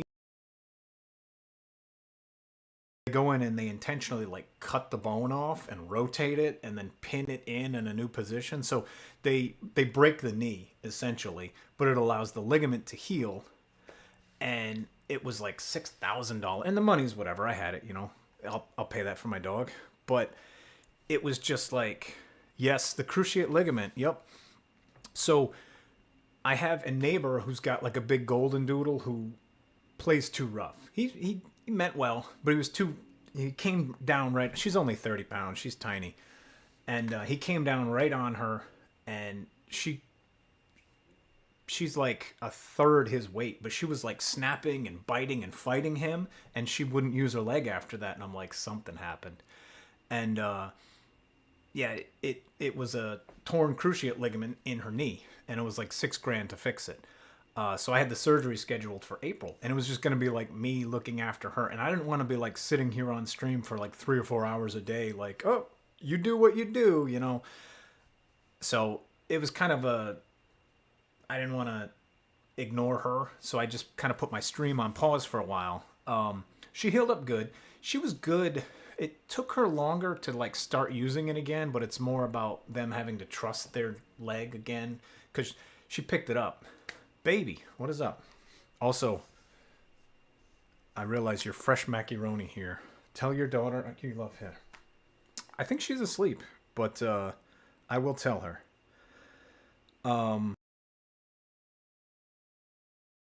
Okay. Yeah, like I wanted to like look out for her, so I kind of put. Uh, well, I know I can call you baby, but I'm wondering everybody else here going, who is he calling baby? And it's you. It's fresh macaroni here, but I know him as baby elsewhere. Yeah, so I kind of paused my stream for a while, and she got better around like 4th of July. It was almost like she could use her leg, like it wasn't bothering her. And then it just took forever for all the fur to grow back because like they're short coat dogs, they don't grow back normally, so it's still, I can see very faintly where they shaved her, but yeah, she's almost fully recovered now. She's running and jumping, and I'm terrified that she's gonna hurt herself, but she's jumping off walls and stuff, and I'm like, well, I don't need to like not worry about ignoring her or whatever, because she's probably in my bed. Well, I think the neighbors are here for Thanksgiving, so she's barking at random dogs. There really isn't, because I'm like, when she first started putting weight on her leg, I think in her brain she thought, I'm better again. And like she tried to jump up onto something, and like the cry she made, and when she collapsed, because she tried to, I'm like, oh my gosh, you're gonna kill me, stop doing that. So I had to like, I had it pretty much beforehand. I had like the whole house like almost baby proofed. I got some like child bed rail, so I put that between my mattress and the box spring so she couldn't jump on or off the bed. And I had like stools laying down, so she, like I didn't want her thinking I'm gonna jump.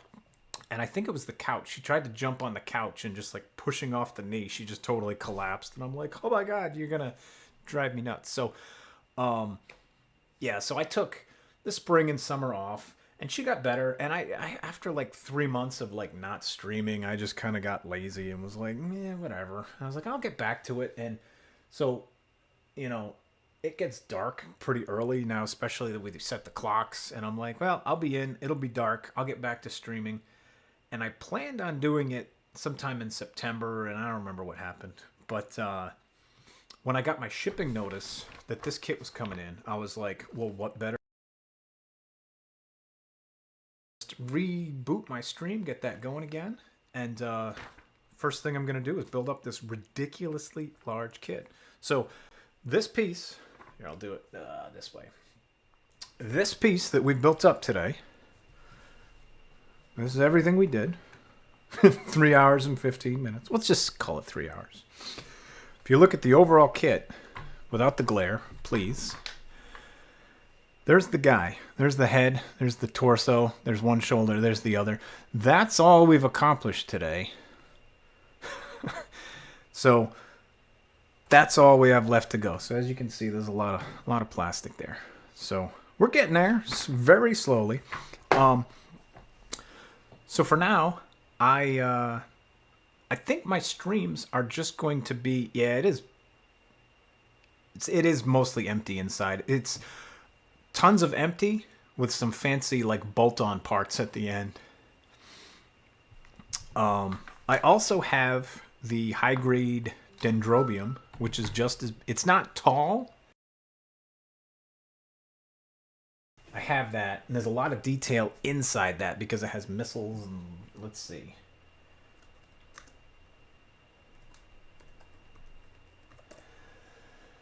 Let's find a picture of it.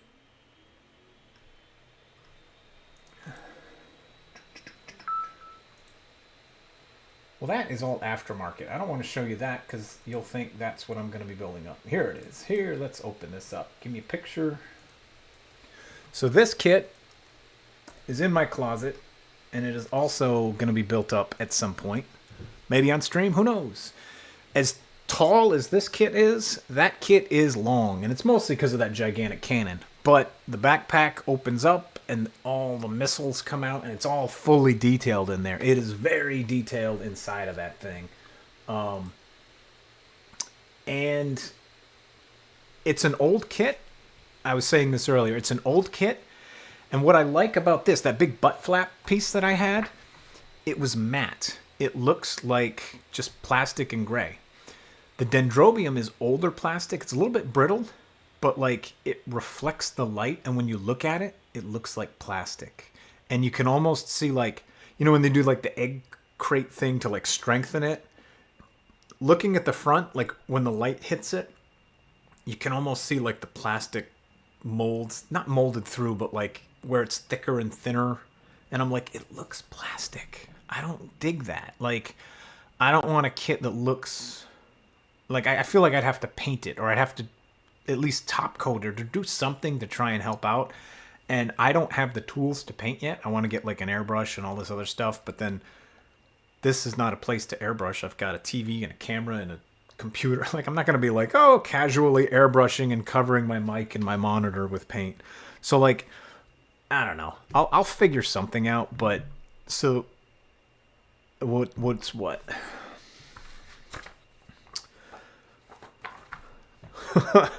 Is that the one with all the... I might have seen this. Is this $6,200? Oh, you know what? I have seen that. Oh, well, one, that is a painted kit. That's why the price is what it is. However, I've seen some of that stuff. That is all resin. So that's not like a model kit. That's like all resin and hand dremeled out and cleaned up. And like, I think the resin kits look so good, but those are like above me in skill level. And I don't have the tools and I don't have the safety precautions to deal with resin. I don't know if any of you guys know anything about resin, especially resin kits from China. That shit is toxic. Like, if you have like a Dremel and you're trying to clean up any of those resin pits, that if you breathe that in, it will kill you. Like, I'm in a condo. I'm in a house. If I had like a workshop somewhere, or if I had a place where I could put in a ventilator and not worry about it, maybe I'd work with it, but I don't want to die for my hobby. So, anyway, I'm going to get wrapping this up.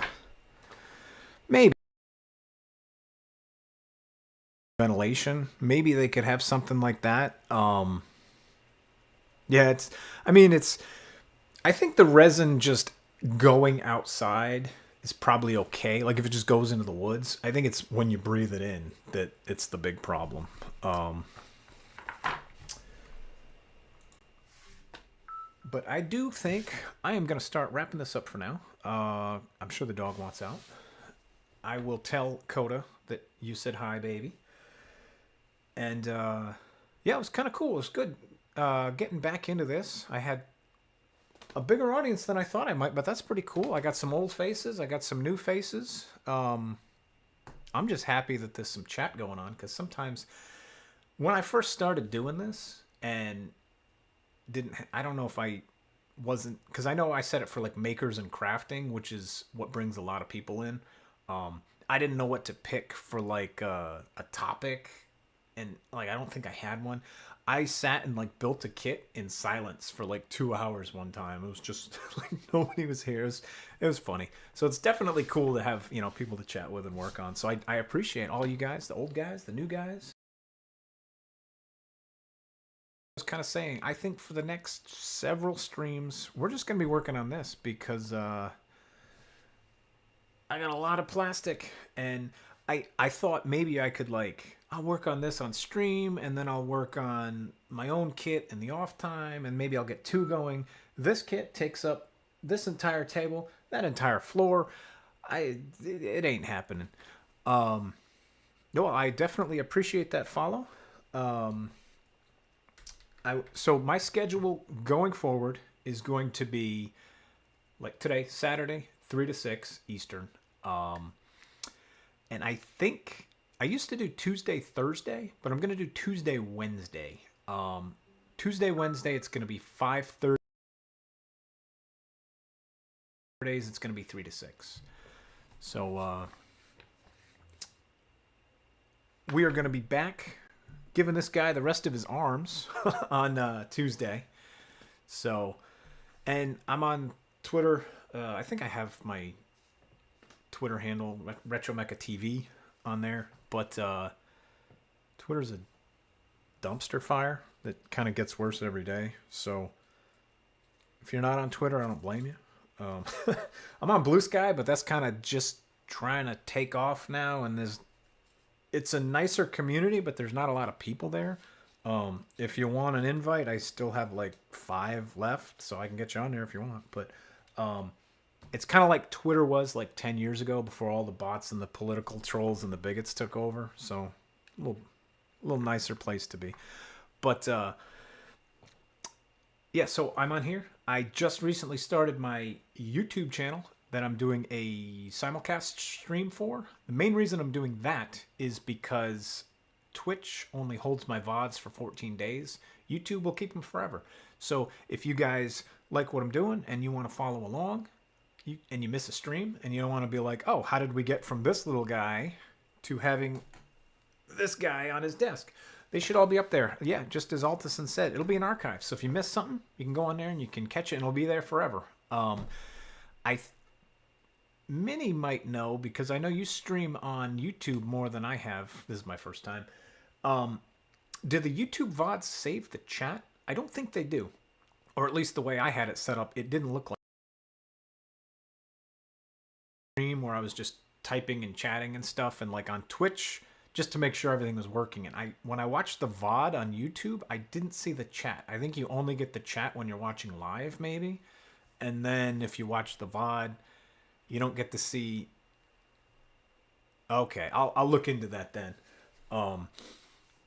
Because I was gonna say, like, part of the fun of like watching a VOD is like seeing what the chat says, because otherwise you're watching the VOD and I'm just like, yeah, about that, and you're like, well, what's he talking about?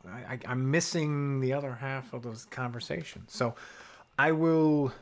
This was kind of like my first. I mean, kind of like it was my first stream. It was kind of like a test stream. We're gonna try and get this mic working.